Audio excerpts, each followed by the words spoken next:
back to the SighSquad podcast. Yo. So today we're going to start about talking about free agents in the NFL.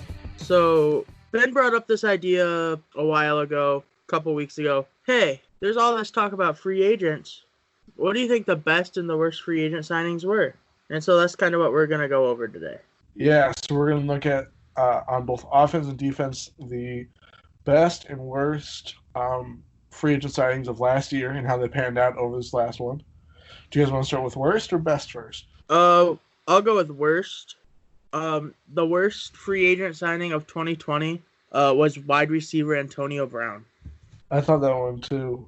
Yeah. And I would say the Raiders because it was an oof. He didn't even play. Yeah, that's definitely the obvious one without question. That's just a bad deal for Oakland and the Patriots too. Because then when they signed him, he had his whole other thing going on. Luckily, the Patriots got out of paying him money. Facts. Yeah, that's why I didn't put them at his stint in Patriotsville. I looked it up, and he actually did get $100,000 of his signing bonus. Oh boy, that's like nothing for him though. No. Do you want to know who I think the worst free agent was last year? Who? Nick Foles. Oh, Ben, that's what I was gonna say. 4 years, $88 million, baby. Oh, yeah, that's a bad deal. Even like before, I was just that's just a bad contract signing for a guy who's a backup. I think he only played 2 games with Jacksonville. Hey, those 2 games were probably good games though. No, he went 0-4.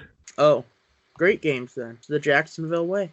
Yeah, I have another one. If anybody else has another one, Trying to think of another one. So if you want to go for it. you know what I thought was a bad free agent signing last year? What? Le'Veon Bell. That was also a bad one. He also did not very well. $52 million, $35 million guaranteed. He had 700 yards last year, 3 yards per carry. He didn't have that great of a season. Obviously, the Jets weren't doing him any favors, but especially in a time in the NFL where people aren't paying running backs because you can get such good talent for a lot cheaper, there's no reason why Le'Veon Bell is making this much money.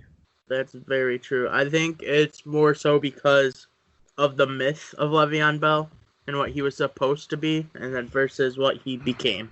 Yeah, and you could argue just obviously if he's an elite running back, he's just got to play better. But you could argue that he didn't have a very good offensive line last year.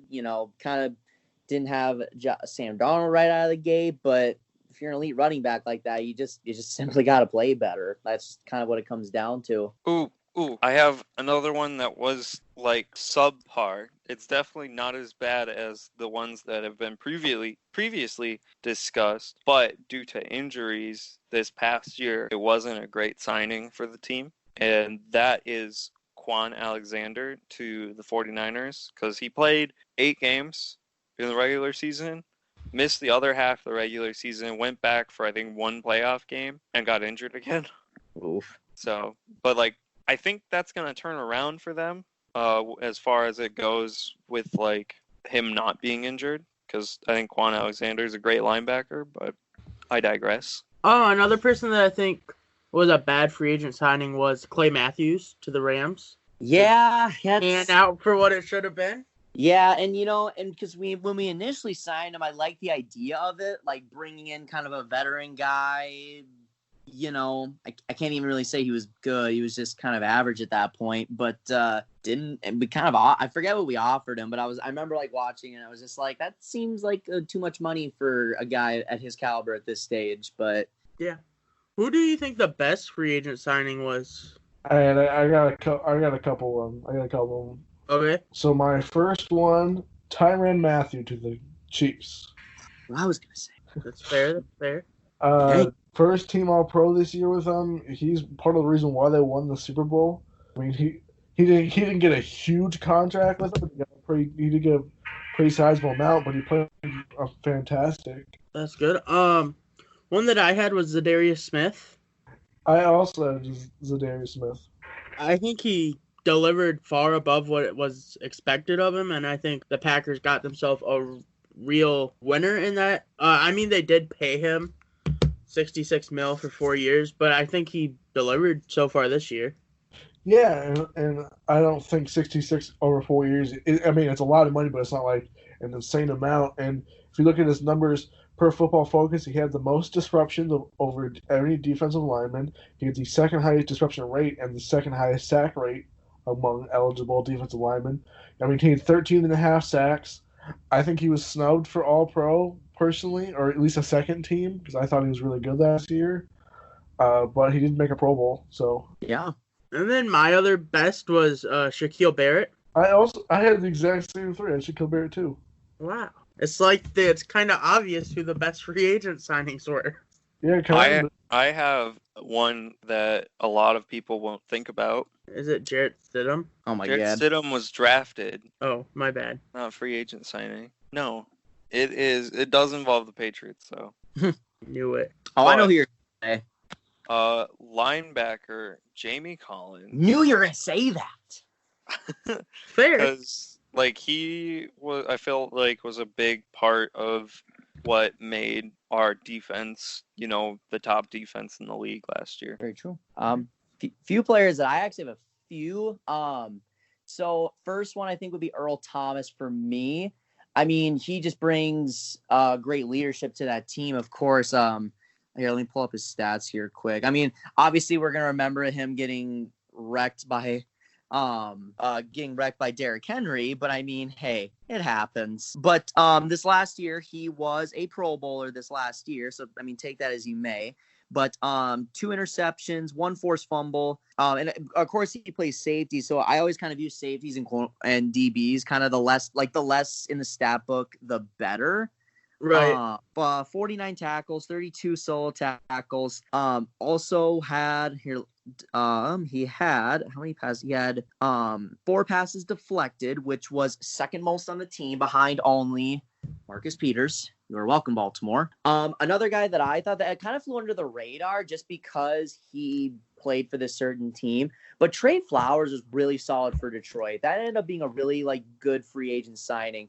Was one of Pro Football Focus's highest graded pass rushers through this year, and that's including the likes of Shaquille Barrett, J.J. Watt, all those guys. Had a real career year with the Detroit Lions. Pulling him up here.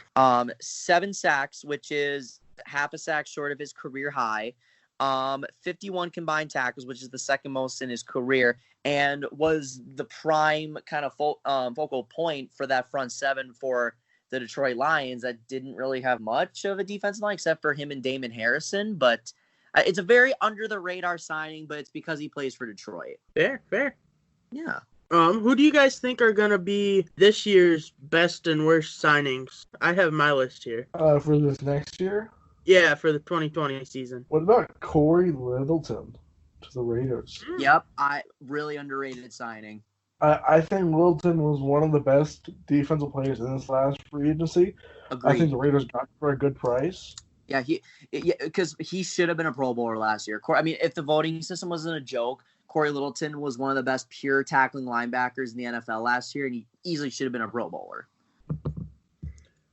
Totally fair. Oh, one of my best is Byron Jones going to Miami. I think that's going to help Miami out and help Miami's defense become a dark horse because they got a lot of weapons, and I think Byron Jones is probably going to be one of the centerpieces of that, and so I expect him to do big things. Yeah. What about Emmanuel Sanders to the Saints? That's going to be a good one, too. I like that, but you're going to get a decent receiver in Emmanuel Sanders, but he's never going to be the number one guy there. Right. I don't know. He won't have to be in New Orleans, obviously, because they have can't guard Mike. That's true. I got a few. If you don't have any more, Duncan. Go right ahead. So a couple that I have in mind. First one, we've been talking defense a lot, which is fair because defense has been kind of dominating the last 2 signings and stuff. But Eric Ebron going to the Pittsburgh Steelers, I think, is going to be an underrated thing. Things didn't really work out with him in Detroit, had a resurgence in Indianapolis. Now he's going to get Big Ben, and I think he's going to be relied on a lot because, Big Ben, coming off an elbow injury, he's going to need that safety valve for a guy, and Eric Ebron brings that athleticism for a tight end, but he's also, prove he can be a really good tight end. So I think he's going to be a key safety valve for Big Ben as he tries to get back into the flow of playing. And also, I mean, I'll kind of go with Carolina. I'll do a double take with Teddy Bridgewater and Robbie Anderson. Teddy Bridgewater, I think he's worth the money. So I think he's proven it. He is finally going to get his starting role. We saw what he could do when he was with the Saints, and now he's adopting so many great weapons and an above-average offensive line. And with Robbie Anderson, they got for an insanely good deal, and he had a huge year for the Jets. He had again, kind of under the radar, kind of just because he played for the Jets and they were not very good last year. But Robbie Anderson had a career year last year, and now he's going to go to an offense that's going to be much improved. So I think he can really benefit and shine with this new system he's going to be under. I definitely agree with you there because I always thought he was a little underrated as it was. Oh, gosh. I think he's one of the most underrated receivers in football, easily. And I think Teddy Bridgewater is one of the most underappreciated quarterbacks in the NFL. Probably somewhat true. Yeah. Now they just need a defense because their defense is horrendous. Brendan, who do you have? That's a good question. Oh. I mean, one that does come to mind is I feel like Phillip Rivers in Indianapolis. Love that. I love that. I feel like that'll push them far in the playoffs. I agree with you, Brendan. I think that's going to be a really underrated and underappreciated signing because the Colts they still are. They're a good quarterback. I mean, I shouldn't say good because Jacoby Brissett is a good quarterback. He is a solid, guy for you. But I think you just need a guy like Phillip Rivers that can get you over the top. I mean, yeah, he didn't have a very good year last year, but if you kind of run it down, Phillip Rivers was one of the most pressure quarterbacks in the NFL last year. I had the stat for you guys. I actually watched all of his interceptions, and I think dang near over half of them were from pressure throws. So I think getting a good offensive line will help Phillip Rivers, and that'll help the Colts. Which the Colts have arguably one of the best offensive lines in the league. Yeah, no, these are facts. Speaking of the Chargers line, Brian Bulaga, anybody? Oh, yeah. Chargers could be their own freaking list. I mean, Chris Harris. They also got, can't think of his name. Oh, Linval Joseph. That defense is going to be pretty dang loaded. I actually had Chris Jericho. Not Chris Jericho. Chris. I actually have him as somebody that I think is going to end up being a bad signing. I just don't think that he's going to be as good as he was on the Broncos. I think he'll just keep regressing. Or isn't he? Or how old is Chris Harris? 30-something. He is 30. 31, okay. Almost. So he's got 4, maybe 5, really good years left in him. If even that much. Yeah, because he regressed a little bit on the Broncos last year. And so that's why I don't think that it's necessarily going to turn out all that well for him in his next move here. Right. I wouldn't be surprised. I think with the whole Chris Harris thing, what we have to look at is Chris Harris probably won't be the number one guy when it comes to the Chargers because, Desmond King is a thing. Right. That secondary is just loaded all over the place to where Chris Harris doesn't have to be, the main guy to cover up all the slack. Yeah, whereas, it was basically just him and Justin Simmons on the Broncos last year. Yeah, because now in that secondary, there's Casey Hayward, Derwin James, Desmond King, and now Chris Harris. That secondary, I just drooled all over myself when I just said that out loud. That's an insane secondary. I forgot about Casey Hayward. I feel kind of bad right now. Yeah, Casey Hayward. Other bad signing that I have is Austin Hooper for the Browns. He's just got way overpaid for what he's worth. Yeah, I can understand that because I like Austin Hooper. I think Austin Hooper is a top 5 tight end in football. But for a team that already kind of had a good tight end in Njoku, now I understand Stefanski likes to run that tight end approach. So yeah, I can understand that. I kind of have a personal vendetta for one. So the Rams signed Leonard Floyd, and I think that's a big risk. That's why I don't really like it.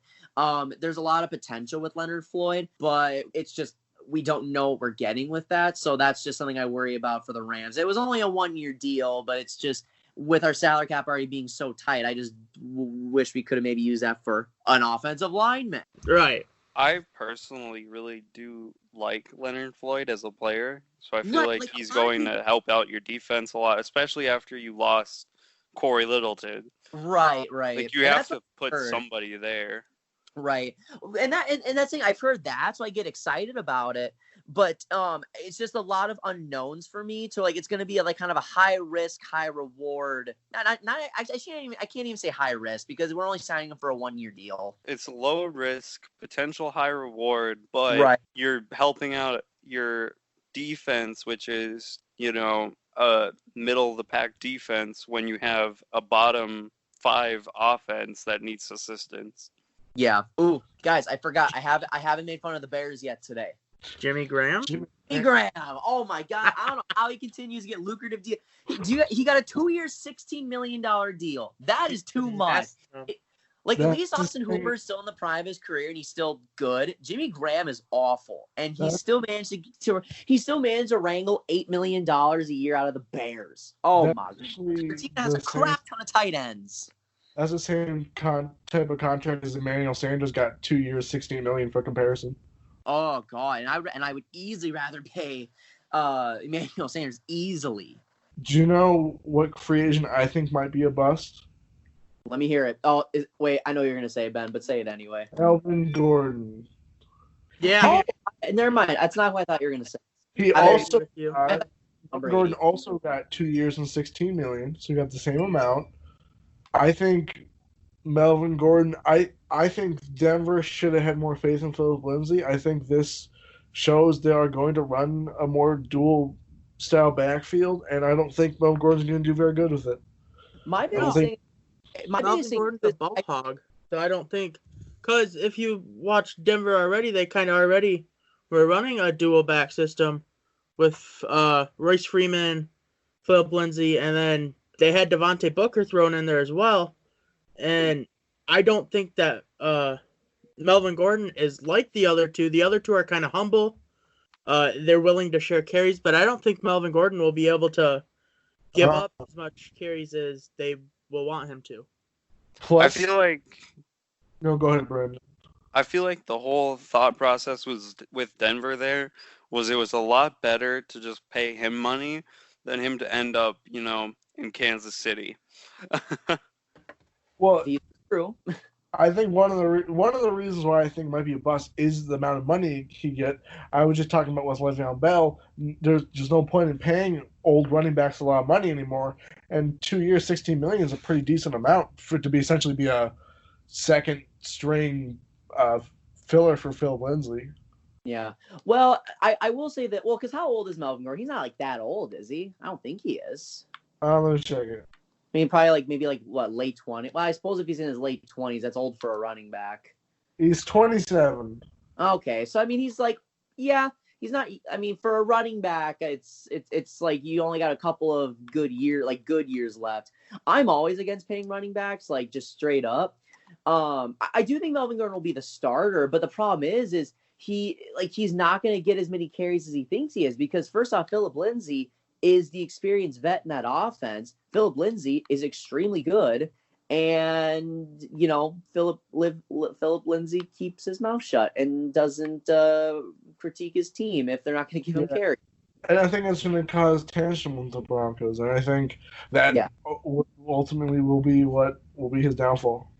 Yeah, no, I agree with that. That's why, like, when they first signed him, I was kind of against it. On paper, it's like, oh my God, that's gonna be awesome, and it easily could be, but there's always just that risk of a team chemistry, especially for a team that may throw the ball a little bit more too, because they went all in getting Jerry Jeudy, KJ Hamler, and obviously they have Drew Lock there, so they're definitely gonna want to try and get him more involved in the offense. In fact, maybe even be their number one option. What do you guys think about the Tom Brady? Because I think that's a very iffy thing as well. I think that it's better to have Tom Brady than it is to have Jameis Winston potentially repeat what he did last year. Yeah.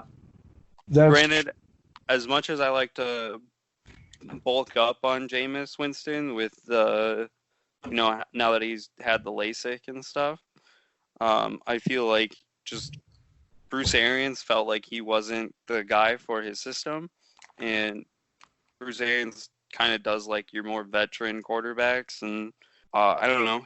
Bruce Arians is the quarterback whisperer. I still stand by that. So. Oh, and I agree with you. But is Tom Brady better for the $25 million a year? Well, so here's my question. This is how I'm gonna base my thing, and I'm genuinely asking. I'm not trying to be a smart ass. What will be? So they have 2 years of Tom Brady. What will be success for Tampa Bay in your guys' eyes? I think they'll win a few more games. Right, but like if you're a Tampa fan and you see this roster, what is the ultimate goal for you guys? If you were a Tampa Bay fan, what would you want out of this team in the next 2 years? Wow, At least a Super Bowl. Super Bowl, right? So for me, it's going to be a failure because I don't think I almost said Tampa Bay. I don't think Tom Brady will win a Super Bowl at Tampa. I just don't think he will. I don't even know if he's going to win a division title while in Tampa. So for me, I think Tom Brady can be successful in Tampa. In fact, I think he will, mainly because I think this offense is way too good not to, and he has way too good of a coach not to. But I don't think it's going to be successful for what the fans want because they deserve these Super Bowl expectations because look at that roster. I just don't think they're going to meet it. So I think that's going to be the epitome of success for them. So for that, I think it's going to be not a waste of a signing because I think they'll be successful in terms of playoffs, but not what their ultimate goal is. It's a fair take. I like that. Super Bowl is going to be Chargers, Buccaneers. I think the Chargers are literally a year away, and that literally just depends on what Justin Herbert's all about. But if Justin Herbert's the guy they think he is, which he has the potential to be, then, Chargers are going to easily be a threat to Kansas City. They're going to have the defense to stop them. Now they're just going to need them, the offense to keep up. Y'all are going to love my Super Bowl prediction. Ooh, are we getting the Dolphins? Dolphins, Cardinals. Tua's not going to play. I don't need Tua. Ryan Fitzmagic's going to get him to a Super Bowl? Of course he is. He's magical. That defense is a lot better. I do like Brian Flores a lot. They can get the first round bye. They got an easy division. True. That that is a very good point. They have a last place schedule. Now, obviously, I do think Miami's still a year away, but you could use that as an argument. They're gonna have a last place schedule. They're gonna play in probably still what is the worst division. So it's like they have a chance if they do get on a good run. And let's say, they do decide to play Tua and he's freaking awesome, which I fully expect him to be. Now, again, I don't think Miami will go to the Super Bowl, but I do think that, within the next couple of years, like, oh my gosh, they're going to be a threat in the AFC. Yo, if Miami goes 13-3, that would finally make last year's Packers the second worst 13-3 team.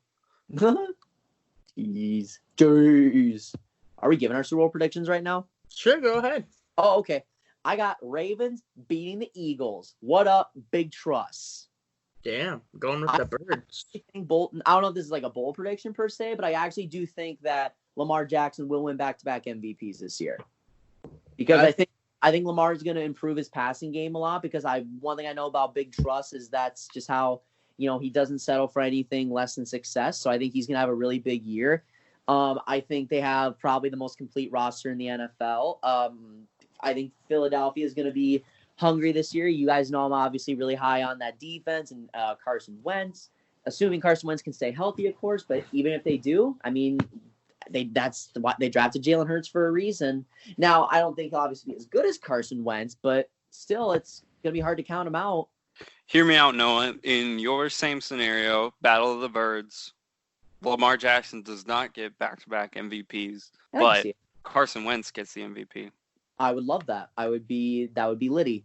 I shouldn't say that too loud because my roommate's probably listening, and I try not to hype up the Eagles too much because then he's gonna get a big head. But I feel like we're too far down at this point. I'm already on the Eagles hype train. I can tell.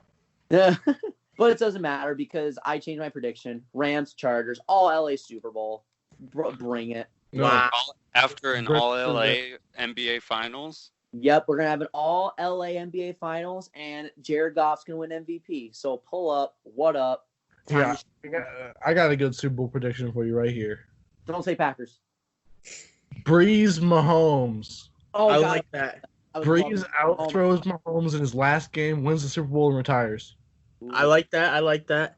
That would be such a great Super Bowl because like on top of it, what would be obviously be an insanely good game. There'd be so many storylines involved in that game because obviously because again, like Ben said, like that will probably be Breeze's last game.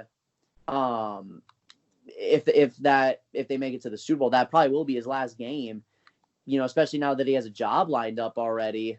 Or it could be like Mahomes wins. It's like the official changing of the guard, because like obviously last year he won the Super Bowl, but like if he beat Drew Brees, like that's the official this is the new era of NFL quarterbacks. Just Rodgers, Lamar. Let's go. No. Since we're all changing our Super Bowl predictions here, I'm gonna change mine. Cleveland, Niners.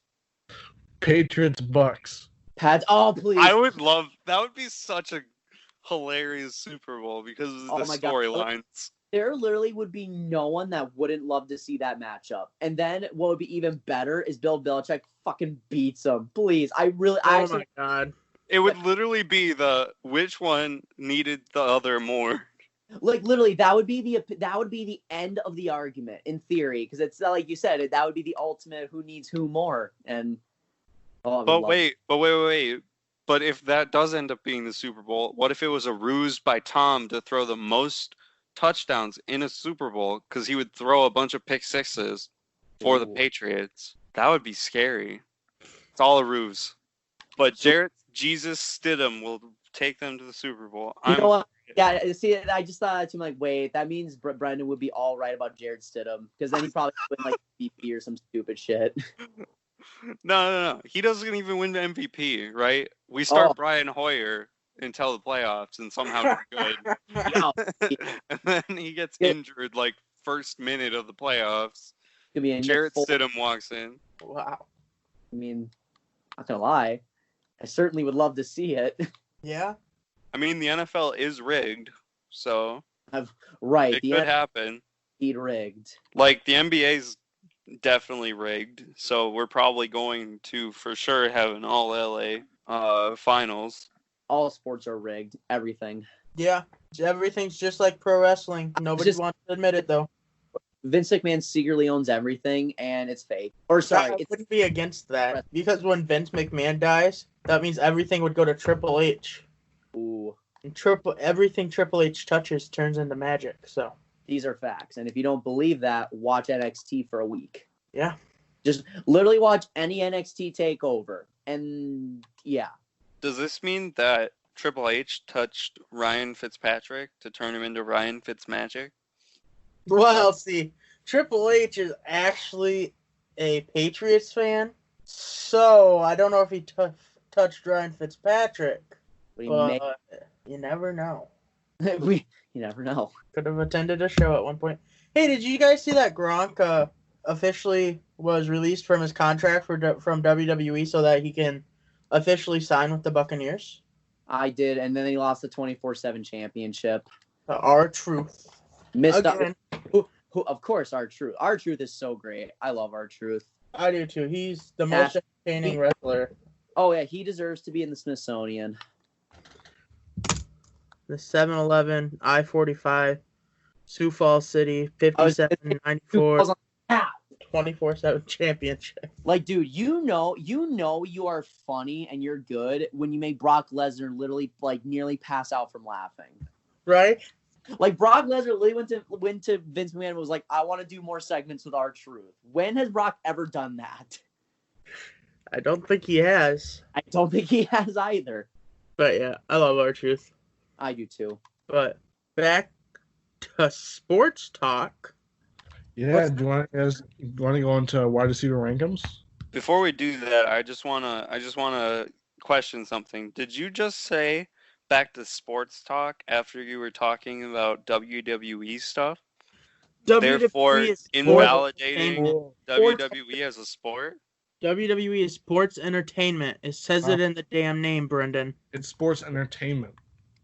It's not sports. Just like the Harlem Globetrotters. It is sports entertainment. Brendan. You should have known this. For the wide receivers, the top category, I would like to put Benjamin Olsen. Yeah, of course. That's a given. I heard he's been drafted in 3 drafts in a row, number 1 overall. I'm number 1 overall in every draft, actually. I heard. Military draft, NBA draft. Except for hockey. You didn't get hockey. No, I didn't. I'm not very good at ice skating. That's okay. You don't need to be if you can do everything else. When are you ever going to be on ice? Fair enough. But for receivers, we could just go down the list here and then say where we think they should belong. So these are actually in alphabetical order by city. The NFC is first, then it's the AFC. So that's the order. Okay. That's just off the website I went to when I was typing all of them.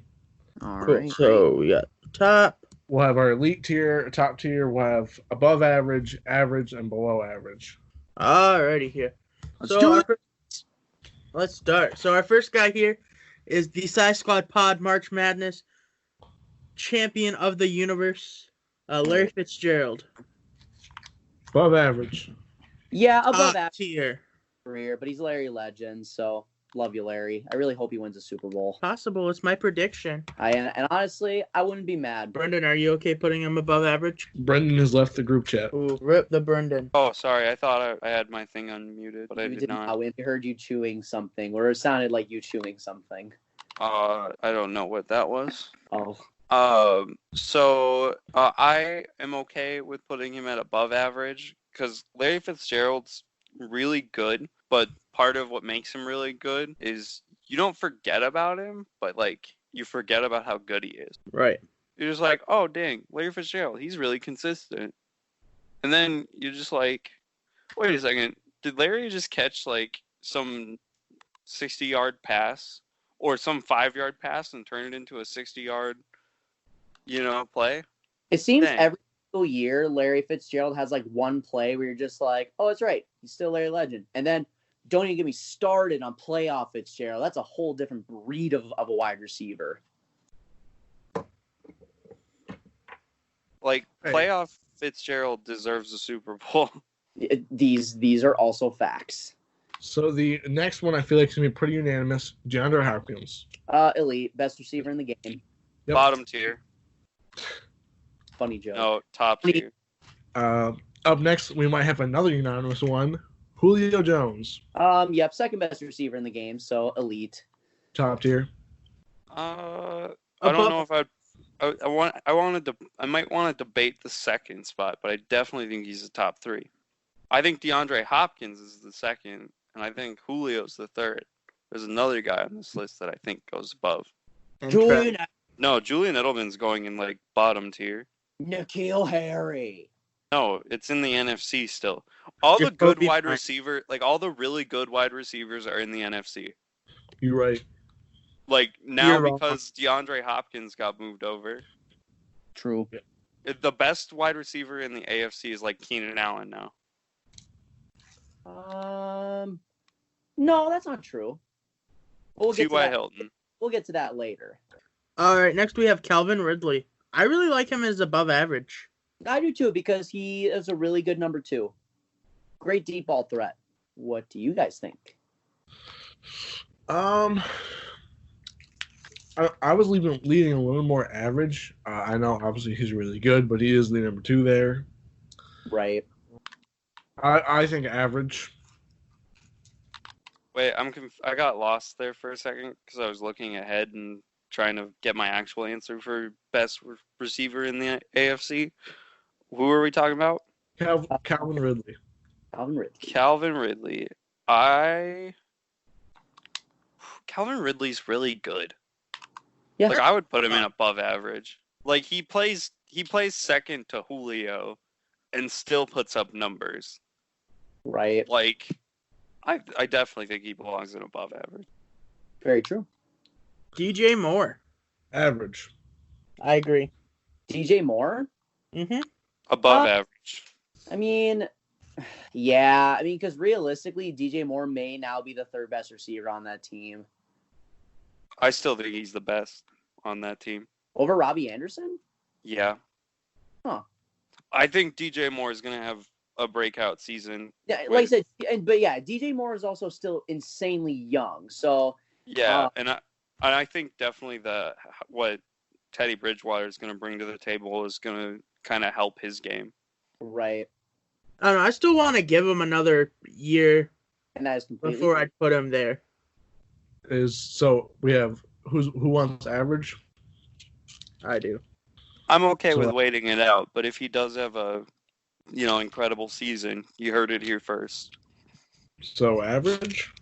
Average is fine. Alrighty. Next here we have Robbie Anderson. I'd put him above average. I would agree. I'm saying average. Really? I'm going to say above. I just think he's so underrated. I agree. Like, I think he's probably one of the best wide receivers nobody talks about. Right. And like last year he had to deal with like multiple QB changes because obviously Sam Darnold decided to kiss people he didn't know. So, Right. But, but now he's gonna get consistent quarterback play, from Teddy Bridgewater, or at least someone who isn't gonna get hurt or someone who's gonna be the main starter. Despite all that, I guess for a Jets team that has a young quarterback and doesn't throw the ball very often, but still had 779 yards, 5 touchdown catches. But I think those stats will greatly improve with a better offensive system. So, yeah, above average. All right. Next we have Allen Robinson. Above average for me. I think he's extremely underrated. I think, because first off, right now he plays for the worst quarterback in the history of the human eye. What do you mean? Mitch Trubisky is the greatest quarterback of all time. Anyways, he has to deal with Mitch Trubisky. That is no bueno. But I always thought Allen Robinson has always just been a consistent guy, a guy who's going to put up good numbers. He just has never really had a good quarterback in his career. Yeah, I'll say above average. I mean, he had this last year. He had 1,100 yards and 7 touchdowns. Right, and that's with Mitch Trubisky at the helm, who again is the worst quarterback I have maybe ever laid eyes on. Actually, no. Okay, that's being mean, but he is probably the worst starting quarterback in the NFL. He's the second best quarterback in the NFL, only second to Jarrett Jesus Stidham. What was that? I don't know, Brendan. It's weird. It just seems Jarrett Stidham keeps just slipping through my mind. I can't explain why. Man. Oh. But I agree, Allen Robinson above average. All right. Next we have Anthony Miller. Below average. Below average. Below. That was easy.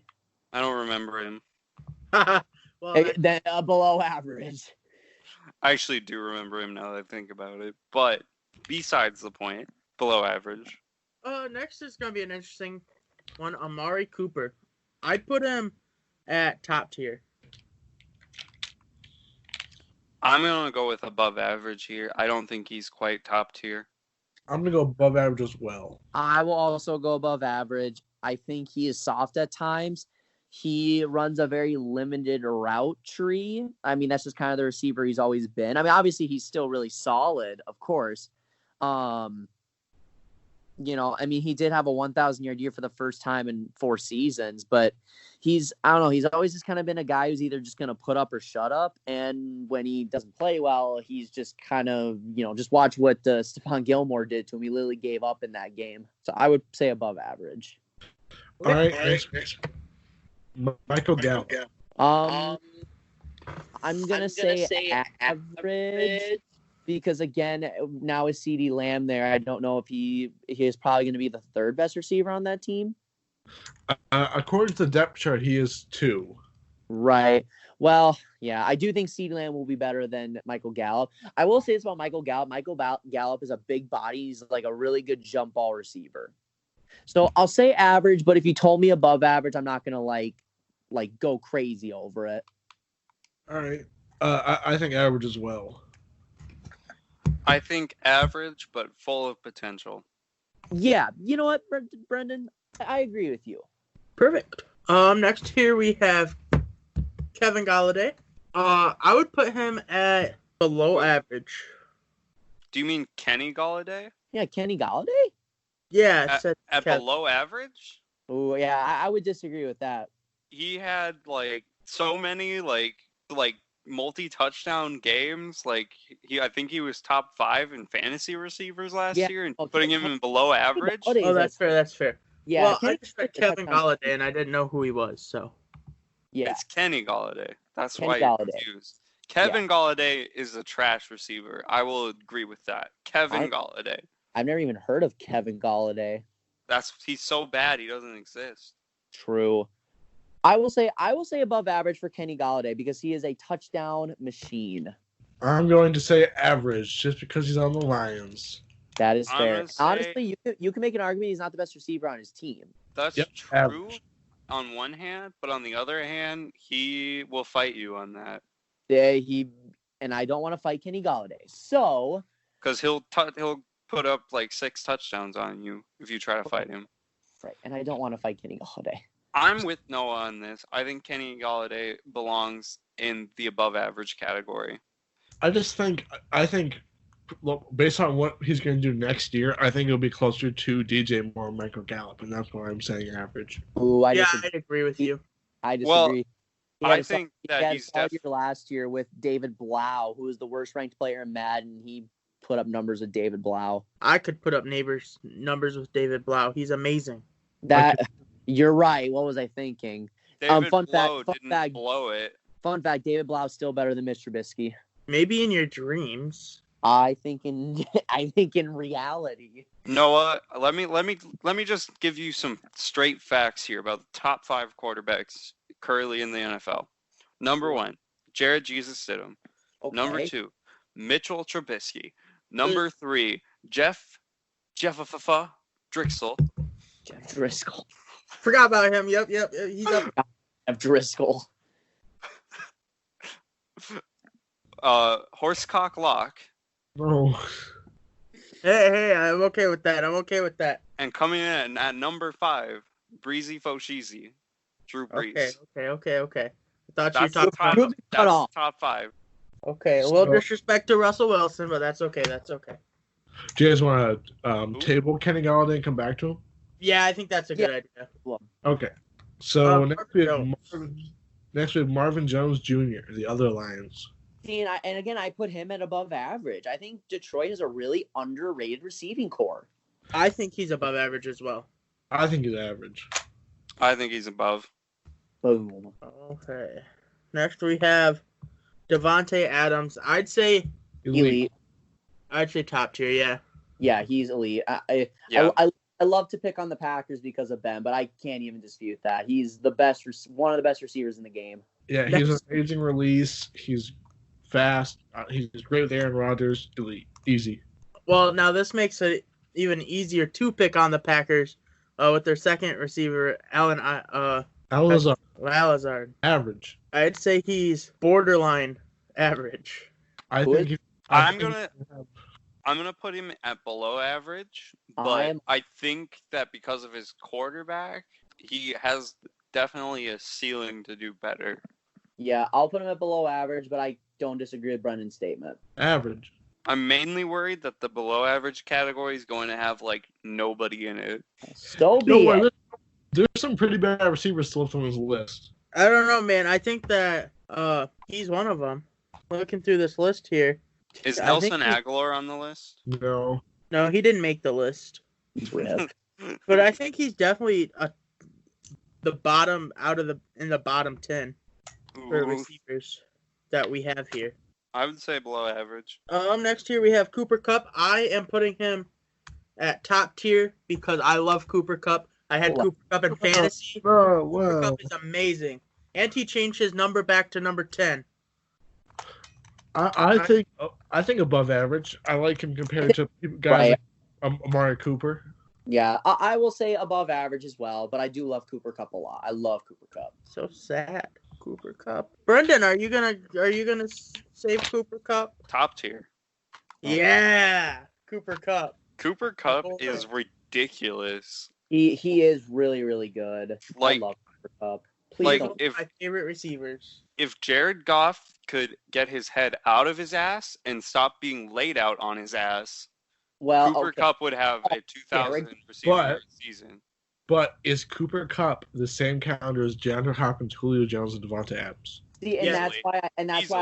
that's why I don't put him at elite. But like, I think Cooper Kupp is really, really good. I think he's a top 20 receiver in football. Above average. I think Cooper Kupp is a top 5 receiver in football. Really? I agree. I would put him at number 5. Ooh, I'd man. put him at number 5. I feel like a terrible. Just because he has a skill set that is very broad, and he switches it up on you because dude can run a route. I think he's quick. He's an exceptional route runner. I think he's 20. He's definitely not top 5. No, I wouldn't. I would agree with that respectfully. I mean, I love that you guys are giving my boy Coop some love, but Cooper Kupp is really good. He is. I agree. And But Duncan will show us all in fantasy, just like how I'm going to show you all in fantasy that Kenny Galladay deserves to be in above average. You know what, Brendan? You can have Kenny Galladay all you want in fantasy. Man, is that an official statement? Yeah. Wow. Man, I really have to draft him. I really wish that I could just have Mark Ingram come with me everywhere and just be like, hey, my man's right. Like, don't you ever disrespect him. He's the best. He knows what he's saying. Kind of like what he does for Lamar Jackson. we all need hype men like Mark Ingram. Very Yeah. true. Cooper Kupp is above average, but he's not elite. Like, I think he is, though. Couple is probably going to be like one of the best of the above average. I don't know. I don't put him in elite. Maybe that's just my fan side because I'm just like I see the flaws in Cooper Kupp, but I do agree. Cooper Kupp I think is really, really good. I think he is too. But if I'm looking at the elite tier and I'm looking at these 3 guys and some other guys I know that are probably going to be in the elite tier, there's not on the same level. Right. Like Cooper Kupp does a lot of things well, but I think the guys we have so far in the elite do them better. Okay. Sorry, Coop. I Oh. tried fighting for you. But your own fan base didn't want you. All right, the second Rams receiver, Robert Woods. Also above average. Average. He is nowhere close to Cooper Kupp. What? Robert Woods is really good. What? No, Robert Woods is definitely above average. I would put Robert Woods with DJ Moore, I think. What? Why? Oh. I would put Robert Woods at average because I had him in fantasy last year. Oh, stop it. Robert Woods, despite being the number 2 option, still had nearly 1,200 receiving yards. And he's also an exceptional route runner. And he gets open. And he's got a clean set of hands. See, I'm actually going to have to agree with Noah because I'd rather have Robert Woods over Marvin Jones Jr. any day of the week. What? Yes. Well, No, I would not. What? The only guy I would have Robert Woods. Okay, so I'd have Robert Woods over Allen Robinson, but that's it in our list of above average.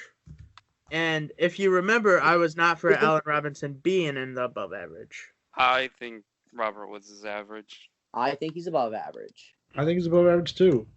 It's Even- that bias again, Noah. Even statistically, he's better than some of the people. He's better than Marvin Jones statistically. That's because Marvin Jones has to deal with. Actually, I'm going to retract that because Robert Woods has to deal with Cooper Kupp. Wait, no, Cooper Kupp got injured last year. That's why he has good stats. Well, Marvin Jones only had 770 yards. Even with or without Cooper Kupp, he's still and Cooper Kupp wasn't injured that much last year, was he? I don't remember. He was injured like 6 to 8 games, I think. What? No, I know that was a couple. So I know one. I will look it up. I'm pretty sure it was like 6 to 8 games. I'm already looking at Brendan. In 2019, he started 16 games. Yeah, I was gonna say I don't remember him getting hurt last year. Was it the year before he got hurt? And Yeah, I know mixing up a my couple years. years ago we had an ACL tear. The year before, he only played 8 games. Okay. Oh, that's what it was. Last year, he had just under 1,200 yards and 10 touchdowns. Which hey, is hey, look at ESPN real quick and look where they rank him on fantasy football. 4th best receiver. I told you. you can't base everything off fantasy football. But when it comes to wide receivers, you can. What? You can't. Robert Woods is above average. I agree. I will stand by that. The Rams have one of the better receiving duos in the NFL, and that is okay. then you really can't make an argument for Jared Goff being good. What are you talking about? I think Jared Goff just had a down year with a bad offensive line. And they still put up insane numbers. Okay, why don't we just go to Adam Thielen? Elite. Elite. Above. Yeah, I think elite. Above. Adam Thielen is one of the best route runners in the NFL. He has one of the smoothest hands in the NFL. You can put him outside or inside. You can use him in so many different ways at the wide receiver position, and he does it pretty damn well. Was he hurt all of last year? He doesn't have that many yards. No, he missed a few games last year, I know. Well, he started 10 games, but only had 400 yards. What, last year? Yeah. I don't know. I don't watch Vikings football every week. I just know he had the injury bug last year.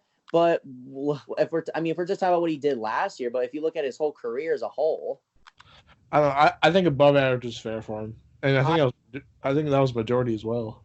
Yeah, it was. I stand by Adam Thielen being a top. Hey, if you're arguing for Adam Thielen, I was arguing for Cooper Kupp. Football. Next we have his new rookie friend, Justin Jefferson. Okay, so how are you grading this? By potential or? I think he's going to be average next year. I don't think in his first year he's going to have as big of an impact as Stephon Diggs on the team. But I think he'll be okay. But average for his rookie year at least. I would say I would agree because he's gonna probably have to play the inside to start out, and he's probably gonna have to play the outside this year, which he hasn't done since his sophomore year at college. So that's gonna have to be a little bit of adjustment. But Justin Jefferson's a freak athlete that can make it happen. So I think he'll be average to start out, but he'll have a lot of upside. That's a fair assessment. Next, the best receiver in football. Top. We already did DeAndre Hopkins. This is Michael Thomas. Michael Thomas is better than DeAndre Hopkins. No, he's not. No, he's not. Yes, he is. No, he's not. Michael Thomas. Okay, obviously Michael Thomas is an elite receiver. I'm just getting that out of the way. Yes, he is elite, but he's not the best receiver in football. He's the best receiver in football. How? But the argument is DeAndre Hopkins has done more with less. DeAndre Hopkins hasn't had Drew Brees every year. Yeah. He's had Deshaun Watson this past couple of years, though. That's true, but he's had great seasons way back with. He has had great seasons with like the likes of Ryan Mallett, Brian Hoyer. You mean Tom? Brock Osweiler. Brock Osweiler. Love Brock Osweiler. He snagged all that money from him. Ooh, good guy. Still not as good as the greatest con artist in the NFL, Ryan Fitzpatrick. True. I think the greatest con artist is probably actually Kirk Cousins. But Kirk Cousins has some stats to back it up. Brock Osweiler had half a season, and Fitzpatrick just kind of be like, "Hey, I have a cool beard and I'm a good backup. Pay me money. I like it. I'll take you twice. I'll take you twice. I'll pay you double. I'll pay you double what the other team's offering." Okay, next we got Emmanuel Sanders. And looking at where we are now, I think Emmanuel Sanders is an above average quarterback or wide receiver. I think so too. Rendo, Noah, above average, average. Average. I'm gonna put a vote for average. Oh. Why? Why? Explain yourself. He's kind of inconsistent, I've discovered. Not by season, but by game to game. By game. Yeah. Because that's how I feel about that's what I said about Amari Cooper. But I also think Cooper's above average. I'm okay with him being an above average. I'm not appalled by that, but I would make a vote that he is average, especially next year when he's on the same team as. I'm going to make the argument again. I'd rather have Emmanuel Sanders than Marvin Jones Jr. I would rather have Marvin Jr. for days, months. I would have to agree with that. Marvin Jones Jr. is consistent at least. Just saying. What we got next? Okay, next we got Sterling Shepard. Average. Average, okay. Average. I would also say average, but I'm borderline average on him at this point, I think. I think he definitely shows potential. I'm borderline with it. So whatever majority is, that's what I'll agree with. I'm okay with average. Me too. Okay, next we have Golden Tate the third. Below average. Below average. I think he's average. I think he's average. I think he's better than Anthony Miller and Alan Lazard. I don't think he's better than Alan Lazard, but what I would put Golden Tate as better than Alan Lazard. I think Golden Tate has showed great promise from time to time, and I definitely think that average is a good place for him. He hasn't put up good numbers in a long time. He hasn't played a full season in almost 4 years. No, 2016, 4 years. But Ben, if we're basing things off of stats, that's also basing them off of fantasy. And Noah said we can't base everything off of fantasy. Therefore, we can't base everything off of stats. So if you go by just the sheer atmosphere and how many team of the week cards he's gotten in Madden, because he gets them every year, because he has one good game out of the year. He belongs in average. When he plays, he's kind of one of the more, surefire guys. Because every team he's been on, he has never been the best receiver on his team, but he's always one of the most targeted guys on his team. There's an argument that he's the best receiver on his current. Well, Evan Engram, who's a tight end, would technically be the best receiver on his team, and then second would be Saquon, who's not even a receiver also. Sterling Shepard's better than Golden Tate, but I understand what you're getting at. I don't know. I feel like there's at points arguments that Golden Tate might be better than Sterling Shepard. Yeah, but certainly Golden Tate has his games where he pops. Well, I feel like the problem with Sterling Shepard is he has a kind of high injury rate. He maybe got over it last year. I didn't really follow the Giants, but no, he was a good chunk of last year. Yeah. Rip Sterling. Okay, so where is he going? Average. Average. Okay, fair. That's fair. Next, we got Alshon Jeffrey. Alshon Jeffrey. I'll go last. Okay. I think Alshon Jeffrey shows a lot of promise.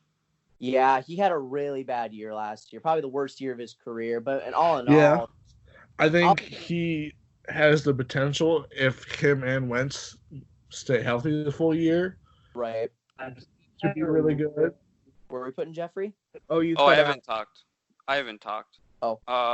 Alshon Jeffrey, I feel like if he's healthy, he can do good.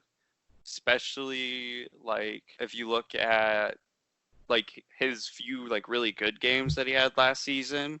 I've personally always thought that Alshon Jeffrey is one of those really solid, more physical receivers. That's kind of just what he does. Is he is just physical. He's not going to outrun you. He's not going to outroute you, but he will just kind of rip it out of your hands. At a receiver, that's an interesting way to look at it. But I would personally put him. I can't decide between average or above average. I'm kind of stuck. I'm thinking average just based on his injury history and what he has done. He hasn't had a 1,000-yard season since 2014. I think he's average. I think I like him too. I think he's a really good big body receiver, but I don't know. With Philadelphia adding new receivers, I think he's average. I have no issue with average. Yeah, I'd agree with you there. Okay, Deshaun Jackson. Above average. I think that's a fair assessment. Consistent as hell. And he's still one of the best deep ball threats at his age, which is crazy. Yeah, I'll say above average too. I like him with some of the other guys in above average. I don't know. I feel like we saw different Deshaun Jacksons the past season. I would personally put him at an average. Considering he didn't play all games last year, he missed pretty much all the second half of the season last year. I thought he missed He only played 3 games last year. Oh, yeah. Not better. He only played 3 games. Yeah. And in those games, he didn't. What did he even amount to? 159 yards and 2 touchdowns. Well, I guess if you put that, so that 3 games is about. It's like a fifth sixth of the this season. season, 5th or 6th. So take that times If you 5. take it times 5, you end up with like 750. 159 times 5. Yeah, 795, 800. So you end up at about 800 with 10 touchdowns. If with you 10 touchdowns. Well, that actually sounds really good. Yeah. I think above average. Above average. I think he got stuck in a bad Tampa Bay system, and now obviously his first year at Philadelphia wasn't great, but I think he can bounce back. I think, again, if he and Carson Wentz play the full season together, I think it'll be good. Yeah. Like I said, and the only reason Deshaun Jackson didn't, we quote unquote said didn't have a good year because he didn't play. It's hard to have a good year when you don't play. And he still had a 53-yard touchdown. Oh, yeah. Like I said, he is still one of the best deep ball threats in the NFL, and he's like, 33? Something like that? Let me see. He's 33. Okay, yeah. He's not young by any means anymore, and he can still run like that. Whew. I definitely think that Deshaun Jackson is going to have a lot more value as far as like the Eagles are concerned as they're bringing in younger receivers. Yeah. So I definitely think if you can have anybody as a mentor, Deshaun Jackson's a pretty good one. See, this is why I like that because Philadelphia's wide receiving core is literally just going for speed kills. Deshaun Jackson, Jalen Reagor, as well as Marquise Goodwin, and assuming they don't trade Alshon Jeffrey, but they keep him. I mean, that's your big body like touchdown guy, lob it up into the end zone, like that's your guy there. So Philly's receiving core looking good right now. Why is Mohamed Aguilar on there on our list? Just so we have more people for below average. Yeah, he's on the Raiders now. Is he on our list though? No, because he's the 3rd or 4th string on the Raiders. Can we all agree he can't catch? Yeah. I mean, Nelson can't catch a lot. Do you remember the one season where Nelson Aguilar could catch, and it was like, dang, this Nelson Aguilar kid's gonna be good one day. I do remember that. People can catch babies out of burning windows better than Nelson Aguilar can catch a football. Yeah, Nelson Aguilar is the 3rd string on the Raiders behind Terrell Williams and Henry Ruggs III. Ouch. That's a fat ouch. What about Henry Renfro or not Henry? Hunter Renfro? Oh my. Hunter Renfro, yeah. Hunter Renfro's pretty good. I like Hunter Renfro. Next we got Debo Samuel. Debo Samuel. Above average. I think what he showed for stats within one season is enough to put him at above average. Especially if you look at like what he did in the playoffs. He's above average. So, a quick rundown of his stats. He had played 15 games, had 800 yards and 3 touchdowns in the regular season. Had played 3 games in the postseason, had 10 receptions for 120 yards and 0 touchdowns. Yeah, but to be fair, in the postseason, the Niners barely passed the ball until the Super Bowl. That's true. But I would say average, yeah. I mean, 800 yards and 3 touchdowns is okay. It's not like blow my mind though. Yeah, I will say average, but he certainly has the potential to do something more this year to put him in that above average category. Kendrick Bourne, below average for me. Below average. What?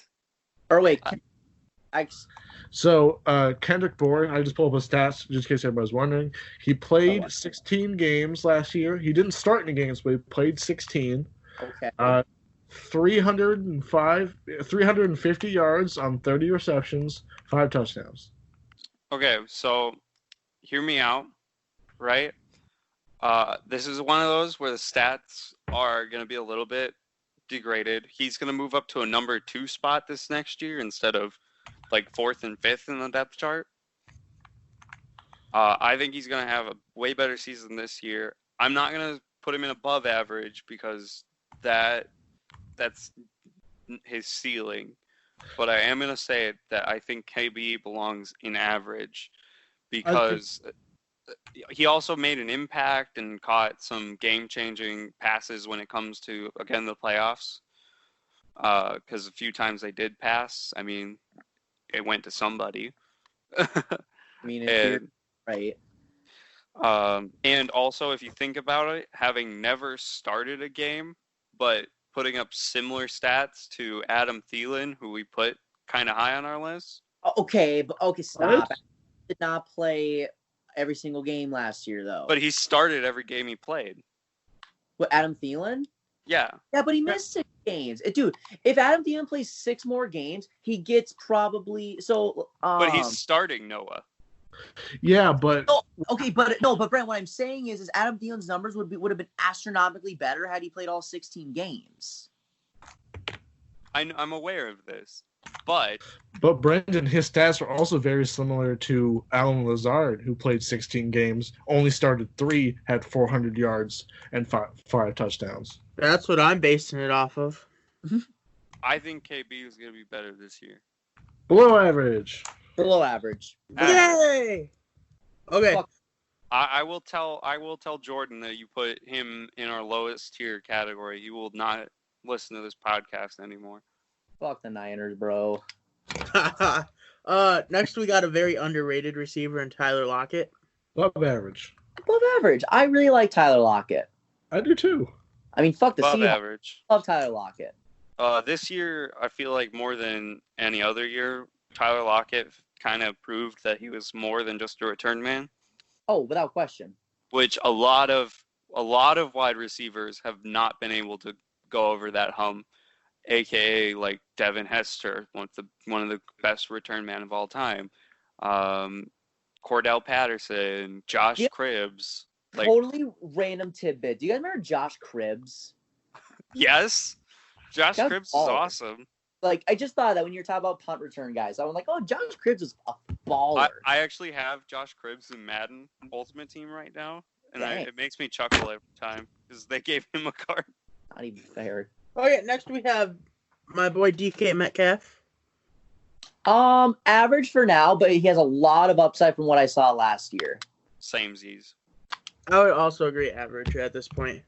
Yeah, me too. Perfect. Next we got an elite receiver maybe, and Mike Evans. Top tier. Oh, a Top top tier. tier. Yeah, elite. Yeah, top tier. Perfect. Elite. He's better than every wide receiver in the AFC. That's fair. That's fair. Chris No, Scott. that's not. That's not fair. I don't know what you were saying there. I didn't even think. But Chris Godwin. Above average. Above average for now, but he has the chance to be elite next year. Terry McLaurin. Above average. Above average, yes. Again, with the potential to be really good next year. Scary Terry. Gary Terry. Perfect. Moving along here. Steven Sims Jr.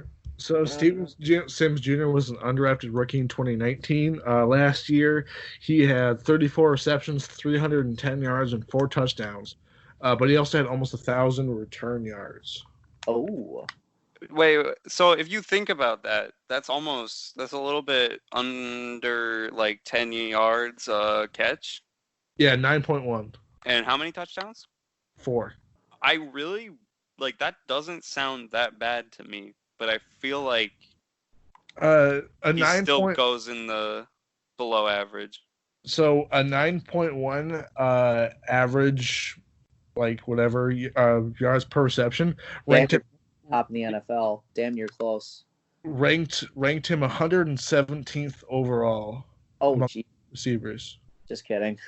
So I think below average probably. I would say so too. Agree.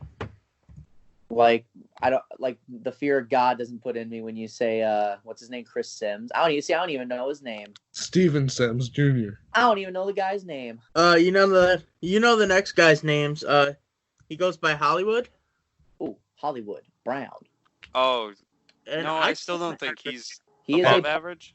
He's above average, but again, he has potential to be really good and really good. I'm going to say average because based off his performance next year, I think he's going to have similar performance to Debo Samuel and DK Metcalf. Oh no, I think he's going to be a lot better. Apparently, he had So foot all year, and he was still that elite, had that elite speed, and he's just going to be better next year, I think, because of it. So I'm gonna actually agree with Ben on like the second thing he said, but I still think Hollywood Brown belongs in the above average category because I feel like Debo and DK, they actually had similar seasons, if I remember correctly. Yeah, because Hollywood Brown started 11 games, played 14, only had 500 yards and 7 touchdowns. Yeah, he started off really hot and then kind of dipped down. But DK and Debo, I feel like, are going to have better seasons this next year. I will say this, though, about the stats for Hollywood Brown. We are aware of who his quarterback is. Lamar. The running back. You guys know I love me some big trust, and he runs the football a lot. So I think those numbers can be a little fabricated at times, just for that specific reason, because Lamar Jackson is a beast at running the football. He's the best running quarterback of all time. So I think he's just going to be. I think he's going to be average next year. I think the Ravens will do fine. I think Ravens will do good. I think Lamar Jackson will do good. But I think just for the fact, if we're basing it off how I think they're going to perform next year, how good they're going to be next year, I don't think he's going to have he's not going to blow me away with his numbers. I disagree. I think he's going to have a really good year next year. Let's table him and go to Willie Snead. Average. Yeah, Willie's good. Average. Next one just got drafted to a new team, where I think he's going to be a lot better. Stephon Diggs. Average. Above average. Average. He just whines a lot. I think just average for this first year, just because he's working with Josh Allen, who is not the most consistent quarterback, not the quarterback that throws the most. I think the Bills will probably win the division, but I'm sure the Bills won't be carried by a great passing offense. So I think, based on what he's going to do just next year, I think he's just going to be average his first year. That's I can't argue. I can't disagree with that analysis. I just think Stephon Diggs, what he brings to the table, can make Josh Allen that much better. So I do think he is above average because he brings a lot to the table with his speed, his deep ball threat, and his hands. And I agree with Noah there. We're done. Wake up and smell the roses. Stephon Diggs belongs in the bottom category. He always drops passes. I've always not liked him. Bottom category. He's going to be really bad for Josh Barry Allen. I'd rather have Laquan Treadwell. What? Okay, well, Stephon Diggs has if Stephon Diggs has issues dropping the ball, let's talk about Laquan Treadwell. Is there a category below average? Below average? Yeah, that's the Laquan Treadwell category. Oh, I thought so. So where are we putting him then? Because I say middle. I say above average. I also say above average. Comes down to Brendo. Waiting on Brendo to give his final vote. Average or above average? If Brendan doesn't say anything in the next 30 seconds, he is above average. Time is ticking. Who are we talking about? Stephon Diggs. I already said he goes in bottom at category. We need a real vote. No, I'm being serious. Bottom category. I would rather have Nelson Aguilar than Stephon Diggs. Okay, see, that's dumb. I would rather have Nelson Aguilar than Stephon Diggs. I don't care. That's my vote. I would rather have Allen Lazard over Stephon Diggs. I would rather have Allen Lazard over Stephon Diggs. Granted, we also put Kendrick Bourne in the bottom category, and I would way easily take KB over Stephon Diggs. Well, that is a... Stephon Diggs will be the third string in Buffalo come midseason. That is a He's just going to be so... He's going to be so just not worth their time. That is... Waste of a trade. Brendan, I think I need a cold shower because that was a very, very hot take. One that I don't think anyone would agree with. I definitely wouldn't. Well, it's okay to be wrong. It is okay to be wrong, guys. I will allow you to be wrong. This is okay. Don't worry, Brendan. I'm with you. I'm on the hype train. Blue average. So if we have two above average and two below average, just throw in an average. Let's put Stephon Diggs at above average because that's where he actually belongs. We got to What do you mean no? Brendan, why is Stephon Diggs one of the worst receivers in football? Explain that to me. I've watched him play in person, and I've seen better talent at catching the football from third-string fullbacks. See, that is a lie because I've also watched Stephon Diggs, and So he is was I. ball. I'm sticking with my guns. Stephon Diggs is straight doo-doo butter. I would trust Xavier Rhodes better in coverage than I would Stephon Diggs at wide receiver. Well, considering Stephon Diggs has elite route running, he has elite speed, he is an elite deep ball threat, and I've never ever worse hands than Laquan Treadwell. See, where did this come in? Where he's just dropped. I literally watched him get targeted 6 times, and out of those 6 times, drop 4 passes. Just straight up drop them. I don't care. He is below average. That is a awful take. So we're gonna put him at above average because again, if there's 2 above and 2 below, he goes in average. It averages itself out. I don't care. He goes in above average because if we're talking about where he actually belongs, he's an above average wide receiver. But he's below average. No. So can you say that again for the Twitter? NFL pundit. Which one? I've said a lot of things. The worst one. And they would look at you and be the hottest take. Your face. I would rather take Nelson Aguilar over Stephon Diggs. He brought Ethan onto this podcast, right? And you told Ethan that he is a below average. He's like a below tier wide receiver. Ethan would even call you crazy, I think. I would put him in the same categories as like a Mario Manningham, David. Like that's what he is. He's a one-time wonder that people are gonna blow up. Put him at above average because a one-time wonder. Put him at above average because that's awful. Put him at above average. Below average. No, to say he was a one-year wonder, that is such a stupid take, Brent. Like that's so not a one-year wonder, a one-game wonder. What do you mean? Again, I wouldn't even give him a whole ass year. What? Oh my! Above average. Put him at below average. Above average. Below average. This Brendan. Below average. Oh God! Now I'm not changing my mind about it. But it doesn't make it right. It doesn't make yours right. It's okay to be wrong. But mine is significantly more logical than yours. Nah. That is your take is doo-doo butter. So Stephon Diggs last year, who had statistically one of his best years he's ever had. So I mean, it's whatever, no biggie. A guy who had 102 receptions in 2018, 2 straight years of over 1,000-yard seasons, and he's only had 2 years. The last 3 years, he's had more than 5 touchdown passes, 8, 9, and 6.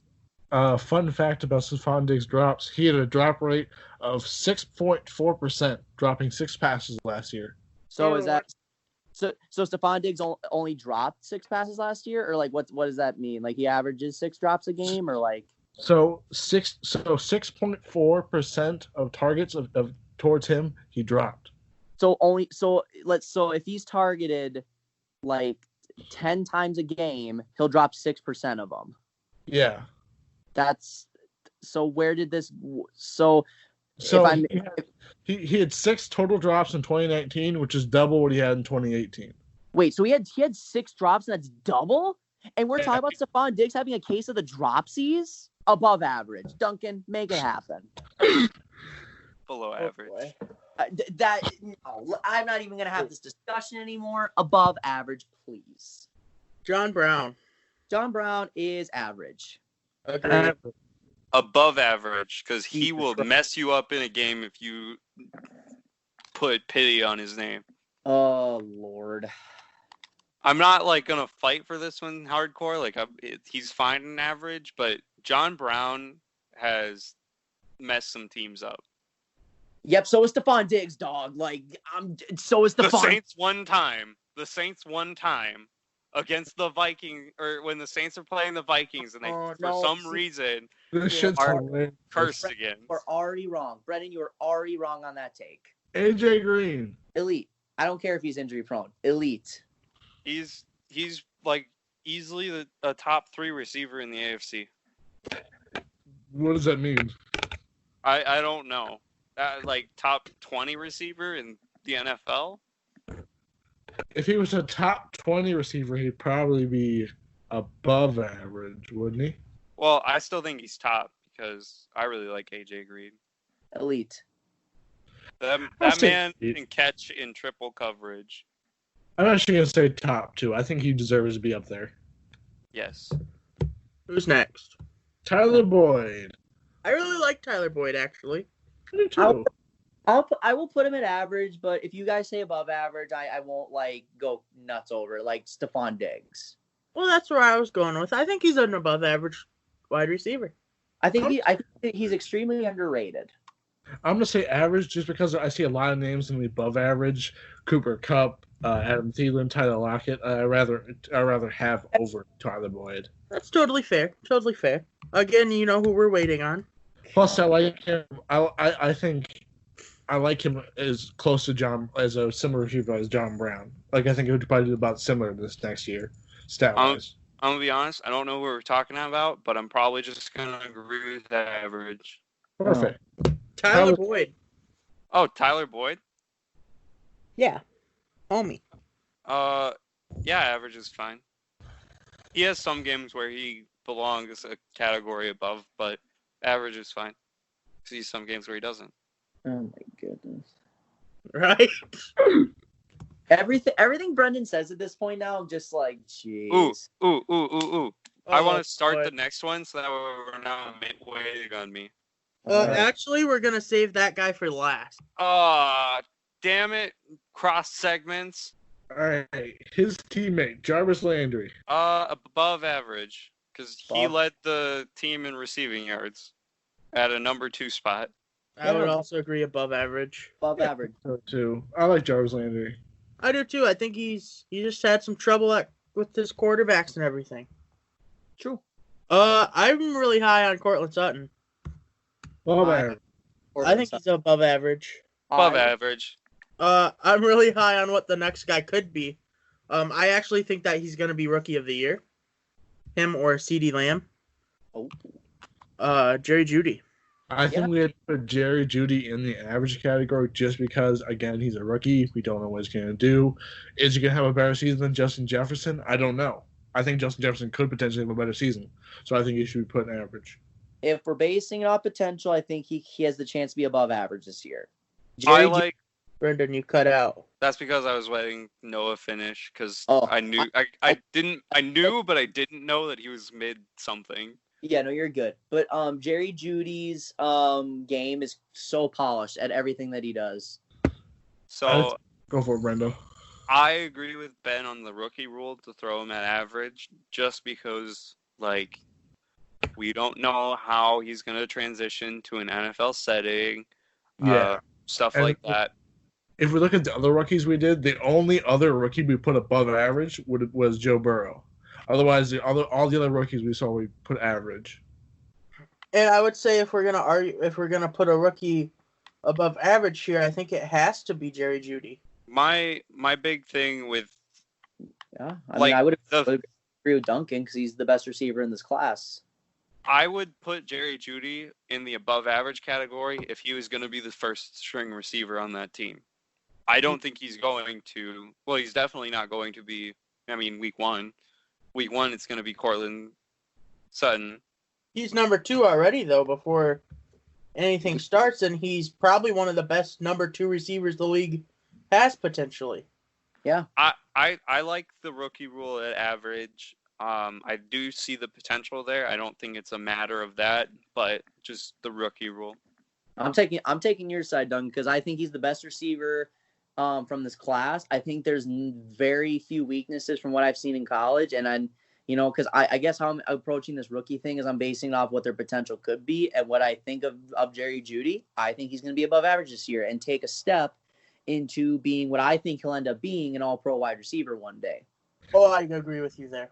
I think average just because I'm looking at the above average, and the majority of these above average guys I'd rather have over Jerry Jeudy.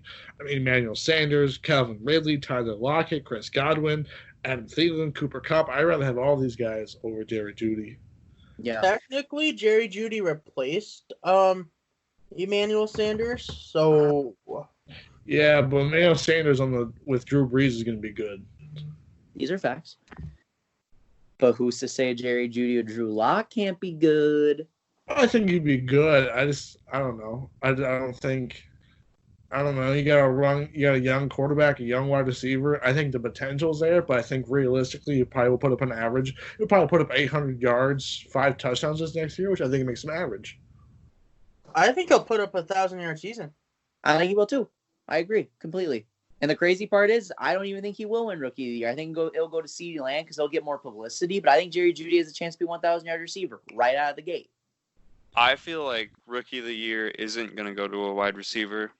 I think it will because everyone hyped up this receiver class to be so incredibly stacked that I just think I think that it has to go to wide receiver this year just because we're going to see so many great ones this year. I personally think that a defensive player like an Isaiah Simmons or a Jeff Okudah or a Chase Young. Young might have an offensive and defensive Rookie of the Year. Oh, yeah. You're struggling tonight, bro. I may just leave at this point. This may go down as Brendan's worst episode, just from that Stephon Diggs take alone. Okay, high key, even if this is, my worst episode, and I did that in quotes sarcastically, this would be one of our best episodes, because our best episodes is whenever we're arguing a lot.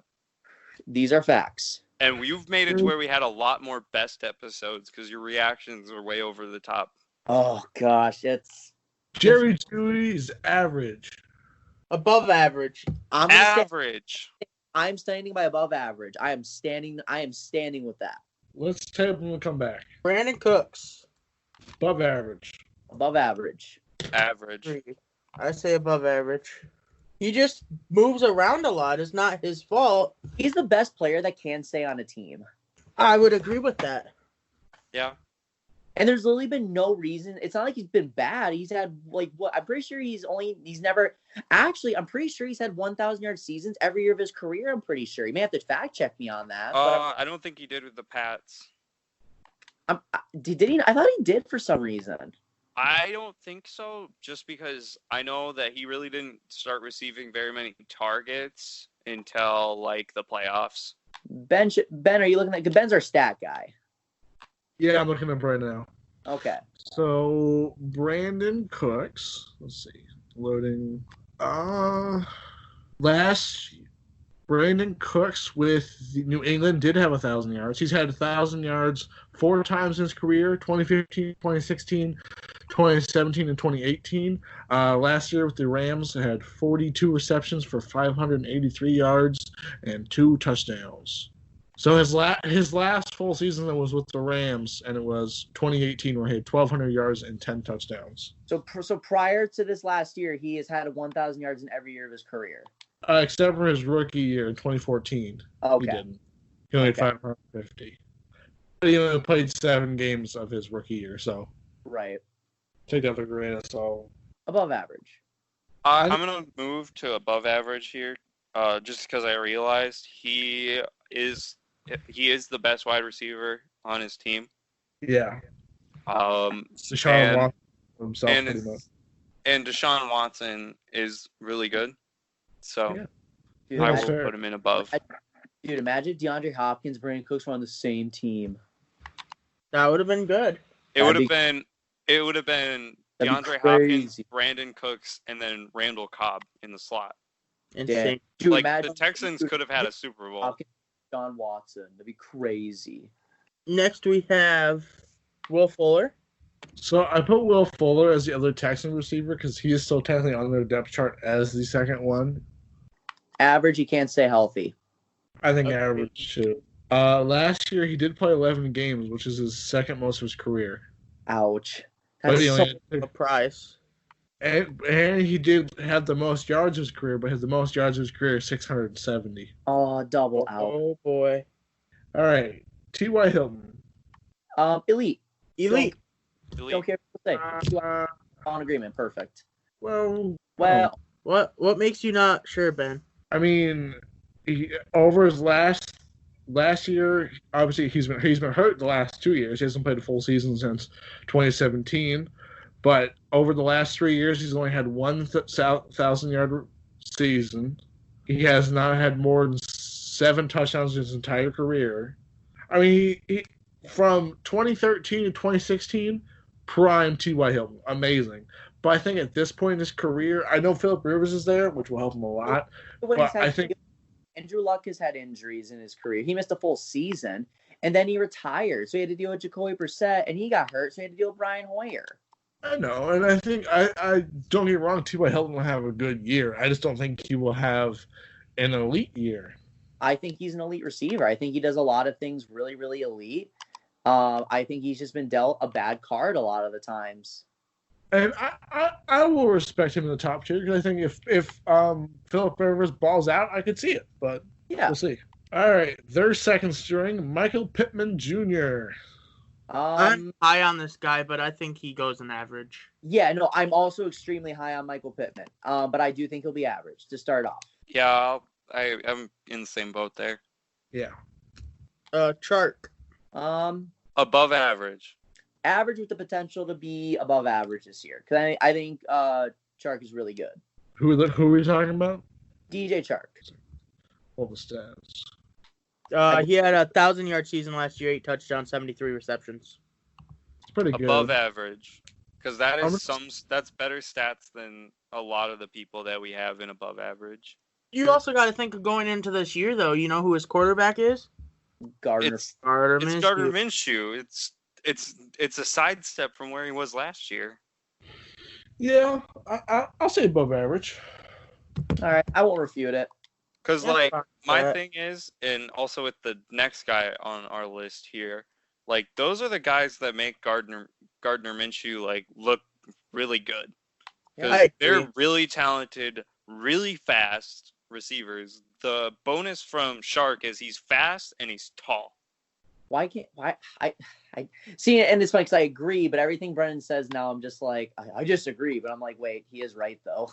The next guy is D.D. Westbrook. I'd put him in average at this point. I think average is fair.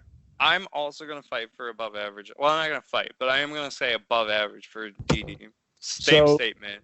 D.D. has never played a full career or full season in his career.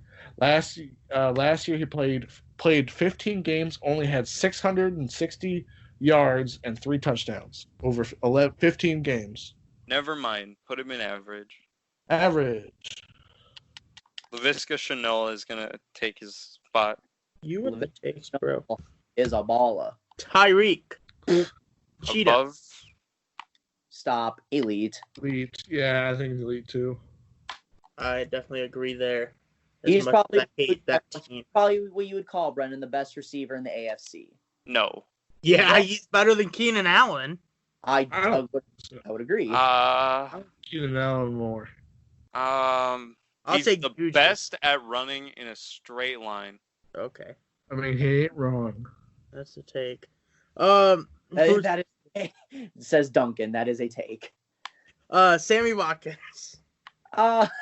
Average. Average, yeah. Okay. Keenan Allen above average. Elite. Keenan Allen's elite. Keenan Allen is elite. Okay. I agree. Keenan Allen is insanely good. Insanely good route runner. Doesn't really matter if you double team him, he'll still find a way to catch the football. Keenan Allen's elite. Mike Williams. Above average.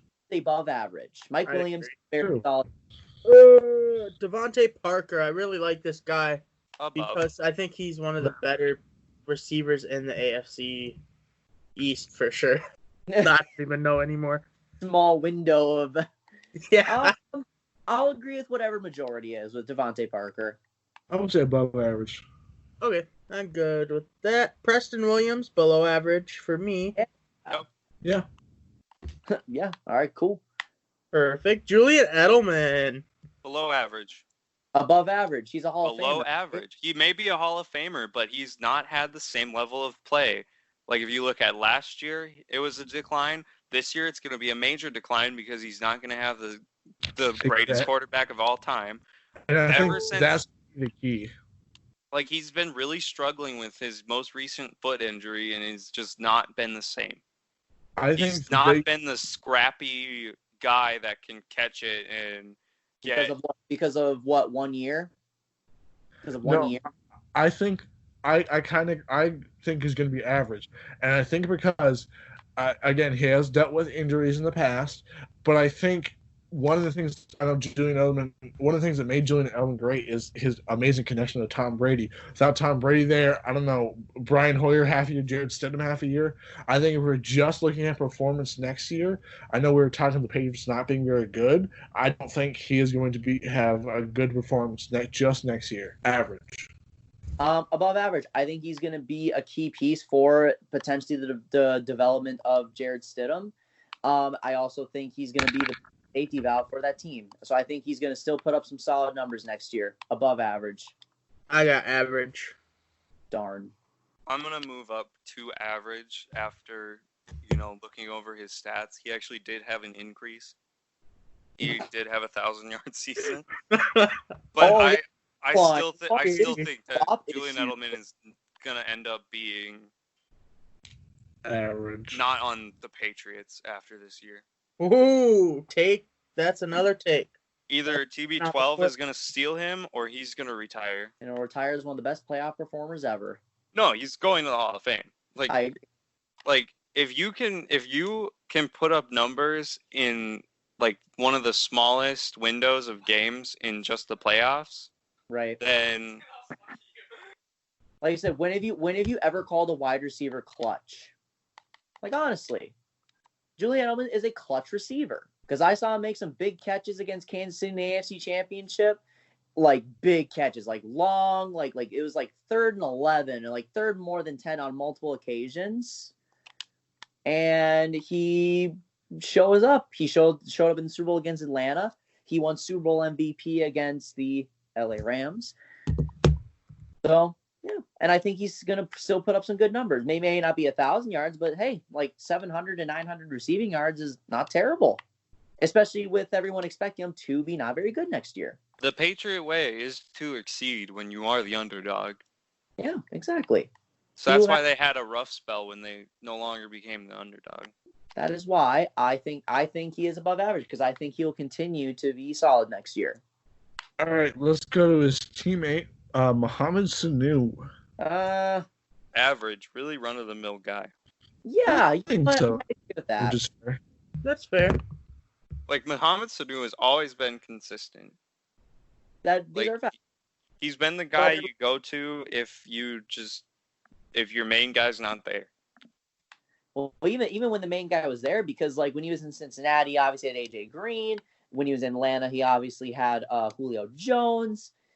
So like he's always just been a guy you can rely on. I more so meant like when like Julio Jones is getting triple teamed, AJ Green's getting triple teamed. There's usually a Mohamed Sanu open. All right, next we have Brashad Perryman of the Jets. Average. Below average. I would say below average as well. He's played 5 years. He's only ever played 16 games once. That was in 2016. He didn't break 500 yards. He did break 500 yards once in his 5-year career last year with the Bucs. But I think on the Jets as the number one, I don't think he's a good number one. I think he's gonna be below average. Brashad Perryman, that just blows me away. Yeah, he's a fun little guy, but nothing about him blows me away. Agreed. He's not really little. No, not little, but like I'm just like, oh, like good job, buddy. Oh yeah. Like, good job, buddy. You play in the NFL. You know who I just noticed isn't on this list? Boom. Cole Beasley. Cole Beasley. I like Cole Beasley. I do too. He's the number 2 in Buffalo, isn't he? I'm pretty sure. I don't know because he's a slot guy. So I mean, slot guys. No, according to the depth chart, it went Stephon Diggs, John Brown. Which it probably will be because again, like Cole Beasley plays more of the slot usually. So, I mean, Cole Beasley is their number 3 according to their official depth chart. Yeah. Okay. I was just wondering because he's a name that I noticed. He's a guy that I've always liked, but he hasn't necessarily been a guy that I think is that fantastic, but I've always liked him. Yeah. And even though we're not ranking him, I'd put him as an average receiver. I would agree. But but back to this Jameson Crowder. I think he's better. I think he's better than Perryman. So last year with the Jets, he played 16 games, only started 12, 833 yards, 6 touchdowns. Average. I think average is fair. Yeah, I mean, he'll definitely be the best receiver on that team, I think. So average? Yeah. Perfect. Yep. Tyrell Williams below average. Yeah. Yeah. Is he not on the Chargers anymore? He's a Raider. He is a. Oh, He had an okay year last year at the Raiders, didn't he? I thought he did. I mean, I don't know. I'll agree with majority. Unless it's So above last year on the Raiders, he started 12 games, 651 yards, and 6 touchdowns. Actually, now that I kind of listen to those stats, because that's really solid for not playing all 16 games. Who's going to be his quarterback next year? Marcus Mariota for half the season when Derek Carr makes one silly mistake? Right. I was going to say, because I know who should be the starting quarterback, but it may not pan out that way. I don't know. I'm fine with the average if that's where you guys want to put him. I'd vote below average. Okay. Ben, you good there? Yes, fine. Yeah, that's fine. Perfect. Henry Ruggs, average, but I think he definitely has potential if he can get his act together and work on a few things that he has. Average. I wish he was more of a deep ball threat for his speed. Mm-hmm. I think he's average. I think average is fair for him. Rookie rule. Average. Oh, this is another guy I really like. Juju Smith. Juju, I think Juju is above average. I think he's average. Juju on the B. Juju on the Juju. Like, so my biggest thing with him is he can put up great numbers if he's the number 2 guy. But unfortunately, since Antonio Brown's meltdown, he's been the number 1 guy. Bro, it's Ben Roethlisberger wasn't even there. It was again. I don't even remember his name. And Duck Hodges. Right. Okay, but like the week 1, Ben Roethlisberger was there. Juju Smith-Schuster is supposed to be this next level talent that's supposed to be, you know, one of the top in the NFL. Yep, and he's still but they only put up 3 points. Body. They only got 3 points in 4 quarters of football. No, you can't blame that on just Juju.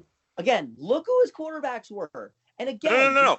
This was Ben Roethlisberger. This was Ben Roethlisberger. This was a fully healthy team. They're supposed to have one of the best O-lines in football. Juju Smith-Schuster is supposed to be one of the best wide receivers in football. Ben Roethlisberger is supposed to be a top 5 quarterback in the NFL. Obviously, that's not true anymore because the rookies did better. Like, the young talent kind of emerged last year. I'm just saying, at the start of last year, these were all things that were supposed to be good. James Conner was supposed to be an okay running back, right? I think he still is. They only put up 3 points. Okay. In 4 quarters of football. And in one game. Against the best defense on the road? Against the best defense in the league, nonetheless. No, but best defense in the league on the road? Best defense in the league, period. No. Best defense in the league, and the Patriots were, or the Steelers were on the road in Foxborough. That's one of the toughest places to play. I don't know. I still think he's average. I think he's overhyped. Again, I will mention this. He missed 4 games last year, still managed to rack up over 500 yards on 42 receptions, 3 touchdown catches. So based on everything that was going on, he was still on pace to put up a very similar year to what he's done in the past. And again, that was with Mason Rudolph and Duck Hodges. Above average for me. For me, too. I think he's better than Robbie Anderson, Allen Robinson. I think he's arguably better than Marvin Jones. Yeah. I think he's better than Emmanuel Sanders, Deshaun Jackson, Terry McLaurin. I could maybe see better than Deshaun Jackson. Below Ben, did you say above average or below average? Above average. Perfect. I was like, Ben, I can't lose my mind again today. I can't afford it. James Washington. Average. James Washington is solid. I like him a lot. Big frame guy. Can go up and get a football. And he may have to be a little bit more of a deep threat this year. But I like him a lot. Average. I would agree. He put up better numbers than Juju last year. But that's because he he was already playing with the backups to begin with. Right.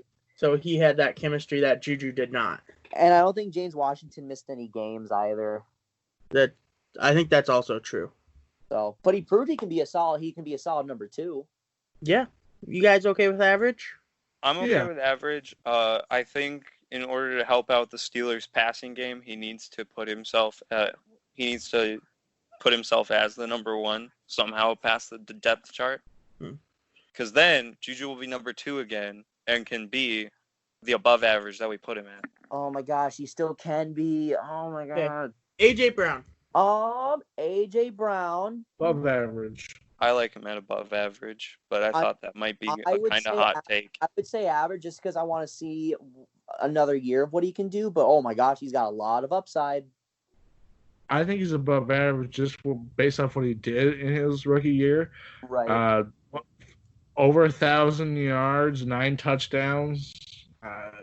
I thought he was one of the better receivers last year. I think, especially now they have Ryan Tannehill, I think he's going to do great this next year. Yeah.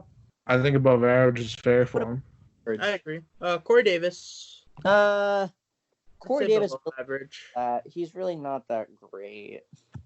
Overhyped, I think. Yeah, I honestly may put him at below average. He's really not that good. I would think he's average. I think average. I think he'll be a serviceable number 2. I just don't think he's that good. Like, that's just my personal opinion on him. So, I mean, if you put him at average, like, I won't be mad at it. I just don't think he's that good. Oh, no, I'd take Kendrick Bourne and Packers dude over him. Alan Lazard. All right, Yeah. fine, below average. Yeah, only because you threw out KB like that below average. Kenny Galladay. Above average. Average. I'm at average. So we need a tiebreaker. I could get a tiebreaker. But do you really think both the Lions receivers are going to be above average next year? Yes, I really do. No, Like, they're tricking you. They're the Lions. Do we want a surprise tiebreaker? Sure. It's all a ruse. New voice Not a on ruse. the podcast? I guess, and you might as well keep them on. No, Jordan, I need you. Jordan, you don't have to talk because I can be a liar. They already hate me. But besides the point. No, he's gonna talk. I need to hear him. I want to hear it. Okay, you do need to answer. Kenny Galladay, average or above average? Kenny Galladay. What was the stats again, Ben? Let me pull up Kenny Galladay's. I think he's pulling it up too. But all I need for you to do is to say your answer in the mic when you're ready. 2019, he played 16 games, 65 receptions for 1,100 yards and 11 touchdowns. What? Yeah. Just so you guys know, John just said Kenny Galladay's a stud, so I'll take that as above average. But he is not the tiebreaker. Matt Stafford's actually solid quarterback. But see, guys, listen to me. Oh. If he's above average, then Marvin Jones is average. Because I think Kenny Galladay has put up better numbers than Marvin Jones in every single year. I think both Kenny Galladay and Marvin Jones are both above average. You sold Marvin Jones. The other issue for you. What? Marvin Jones has only had 1,000 yards once in his entire carear. How is he above average? Not be the best receiver on his team. Because I like Marvin Jones. He's the best receiver. You have to, when you have a good receiver, you got to spread the ball around. I like that. If Marvin Jones only gets 500 yards this year, that would not surprise me. That would be his average. Let's just meet halfway and say he's above average. Robert Woods, average. Above average. Robert Woods is above average. Robert Woods is so much better than Marvin Jones Jr. See, and I would. Are you guys on drugs? No. What did Marvin Jones Jr. pay you money? No. I had him in fantasy last year, and he did me okay. All right, Jordan has his answer for Kenny Galladay. I would have to say above average. Let's go. Pull up. Let's go. Okay. Then move Marvin Jones. Marvin Jones is bad. No, he's not. Marvin Jones is not bad. Jordan's I think that's that Packers bias dropping in. Honestly, the Lions are the best receiving core in the NFC North. Facts. now that I think about that. I mean, especially now with Diggs gone. I mean, yeah, I would have to agree with that statement. No, they had it even better when Diggs was there. No, when Stephon Diggs was there, the Vikings had the best receiving duo in that division. So. Like, the only thing that helped the Vikings out was the fact that they had Laquan Treadwell to go and replace Diggs when he was ass. Is Jordan still there with you? He's sitting here nodding his head. Did you know Marvin Jones only caught 50% of his passes last year? Why are you so hard up on Marvin Jones? He's so bad. Have you ever watched the Detroit game in your life? No, Marvin Jones, from what I've seen, is genuinely a good wide receiver. You're on crack. Well, I think Brendan's on crack for actually believing Stephon Diggs is below average. Shit, Robert Woods, where are we putting him? He is above average. Above average. Yes. I'll put Robert Woods in above average. But I have seen Robert Woods. Trust me, guys. I've seen Robert Woods play. He is very, very good. With Robert Woods, I'm just kind of salty about fantasy. Jeez. Hollywood. Hollywood is above average. Above average. I agree. Perfect. Stephon Diggs, above average. Wait, we still haven't the category. Stephon Diggs is easily above average. Average. Okay, so we had our buddy, former member of the SighSquadPod here, and we were talking with him because he saw our tweet, which you can find our tweets at SighSquadPod on Twitter, and he saw what Brendan said about Stephon Diggs, and he said, I definitely think he's a top 3 number 2 receiver and a top 20 number 1 receiver. Diggs went 1,100 yards with only 63 receptions. So... Thank you. But a top 20, so a top 20 number 1 receiver, one's only 32 number 1 receiver, so 20 out of 32 is not very good. That would put him at average. He's straight up a top 20. I could argue he's a top 15 receiver in the game. Yeah, but top 20 is not impressive. 20 out of 32 is not impressive. Well, no, but here's the thing. Okay, so we have more than 20 receivers in the top 2 categories already. Top 10, like you could argue. He's top 15. I could make the argument he's a top 10, like lower in the top 10, but he's a top 10. He's not top 10. Last year, our average 17.9 yards a carry. So that was the Vikings. He's on the Bills now. I'm not worried about it. And here's the thing.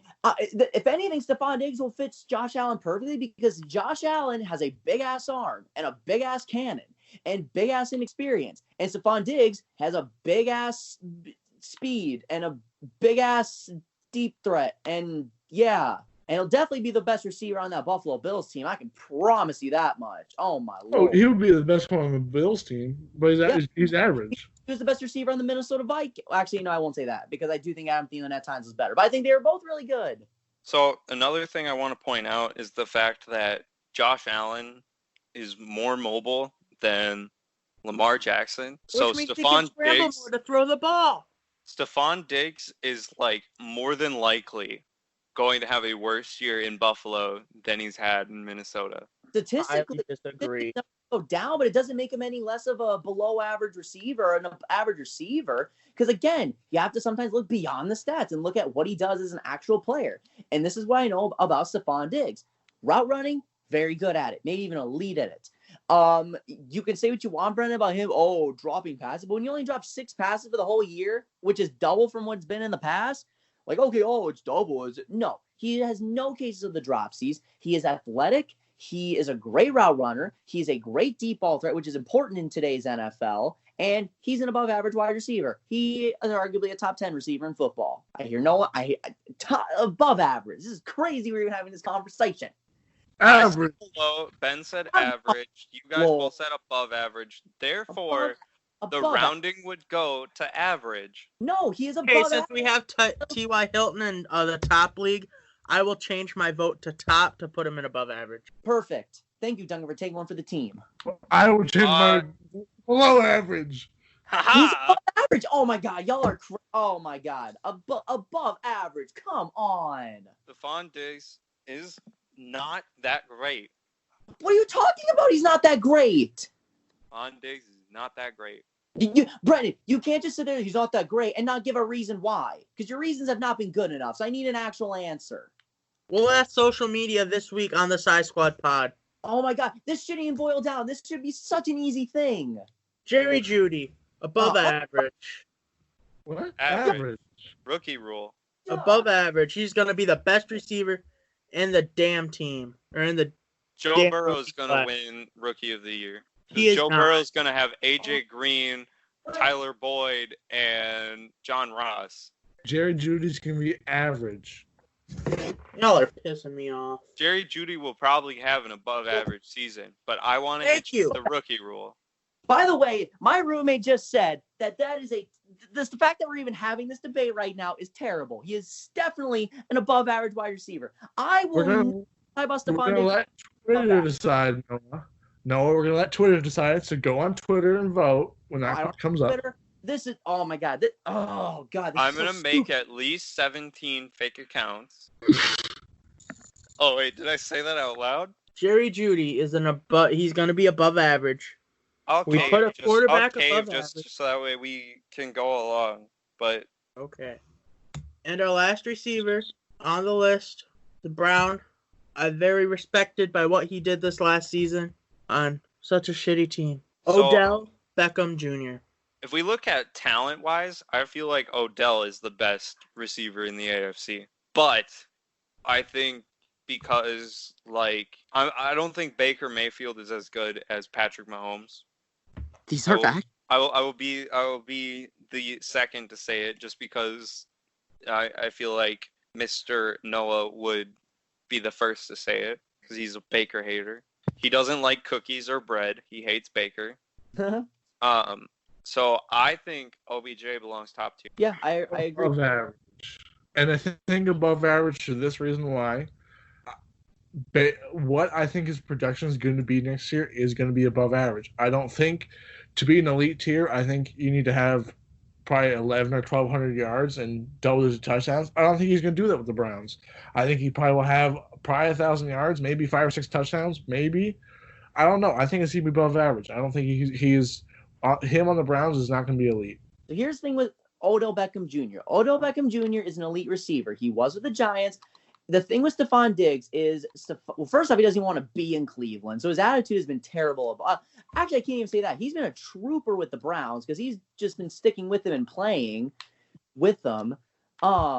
He's not, first off, has never had number 2 receiver as good as Jarvis Landry. Stephon Diggs, see what you guys have done. Do you know Odell has not made the Pro Bowl in the last 4 years?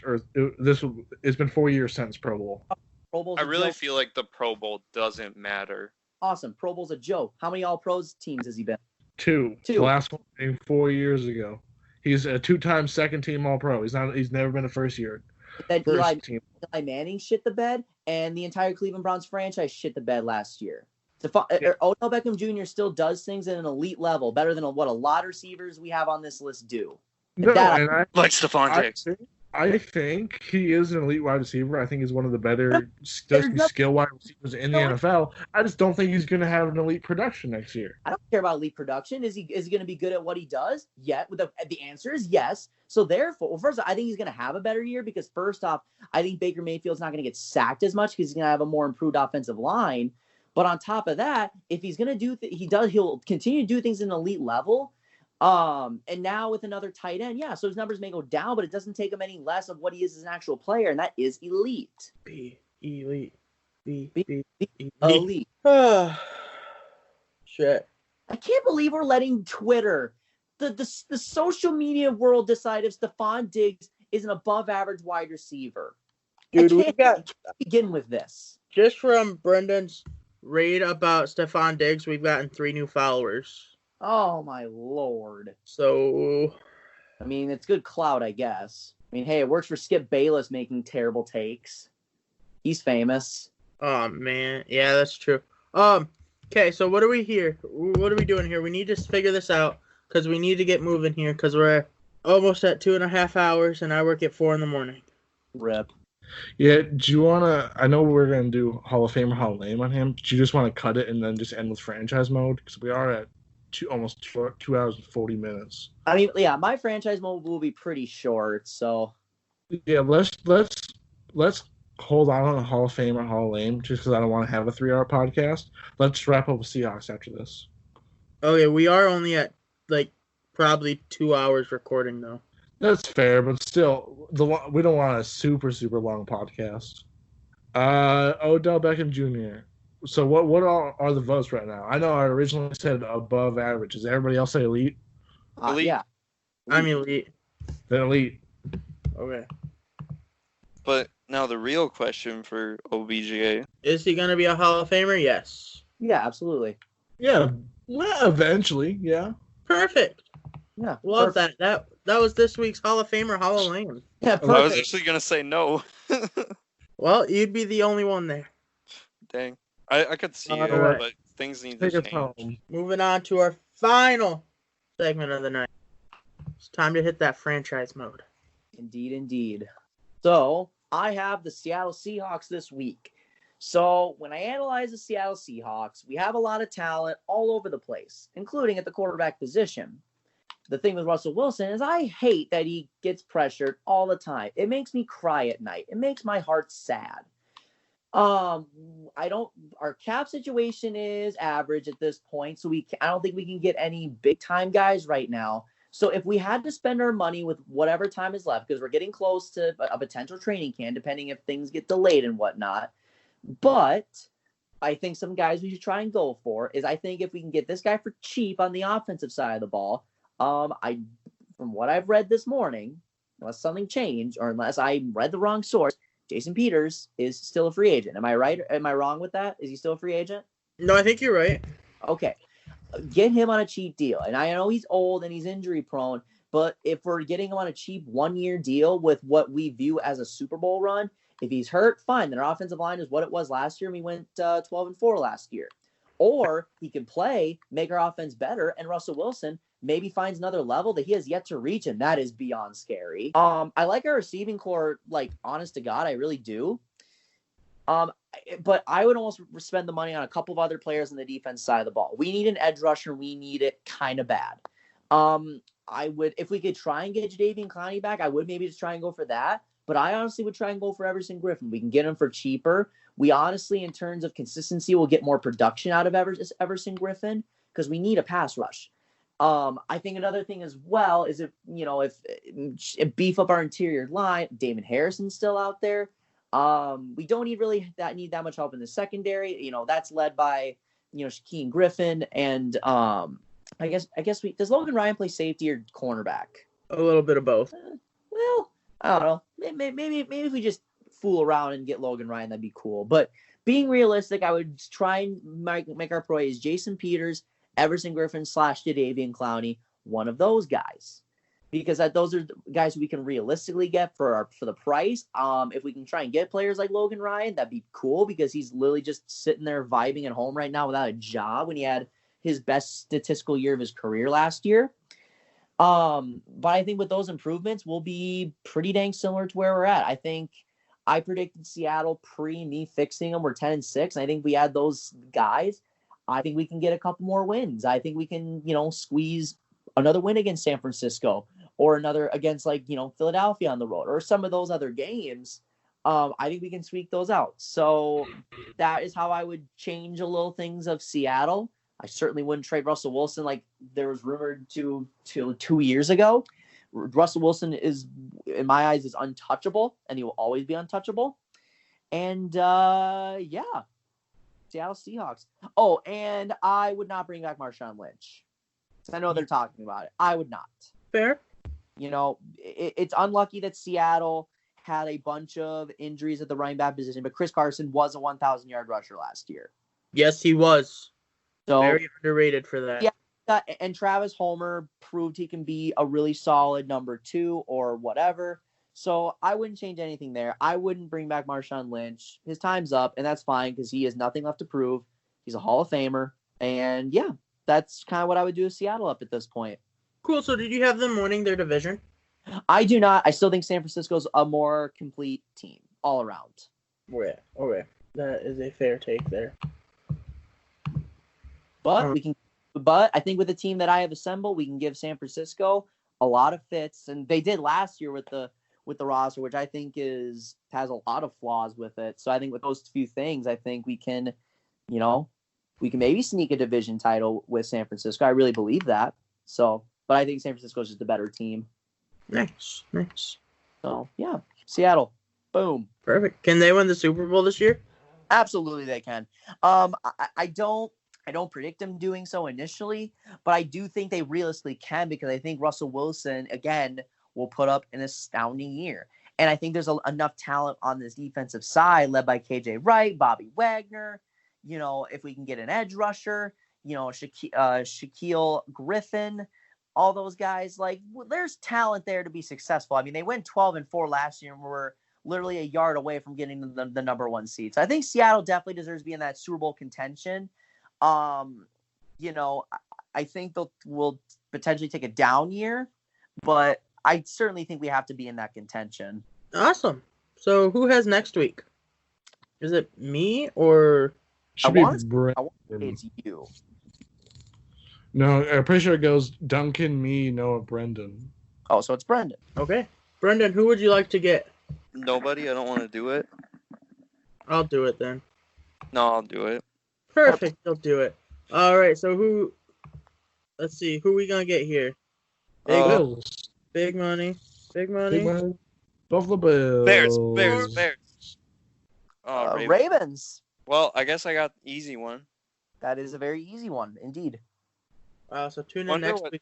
I'm just gonna look into cap space because we're already a Super Bowl team, but if we can become the best team ever because we actually have cap space for something, That would be that ideal. Make it happen.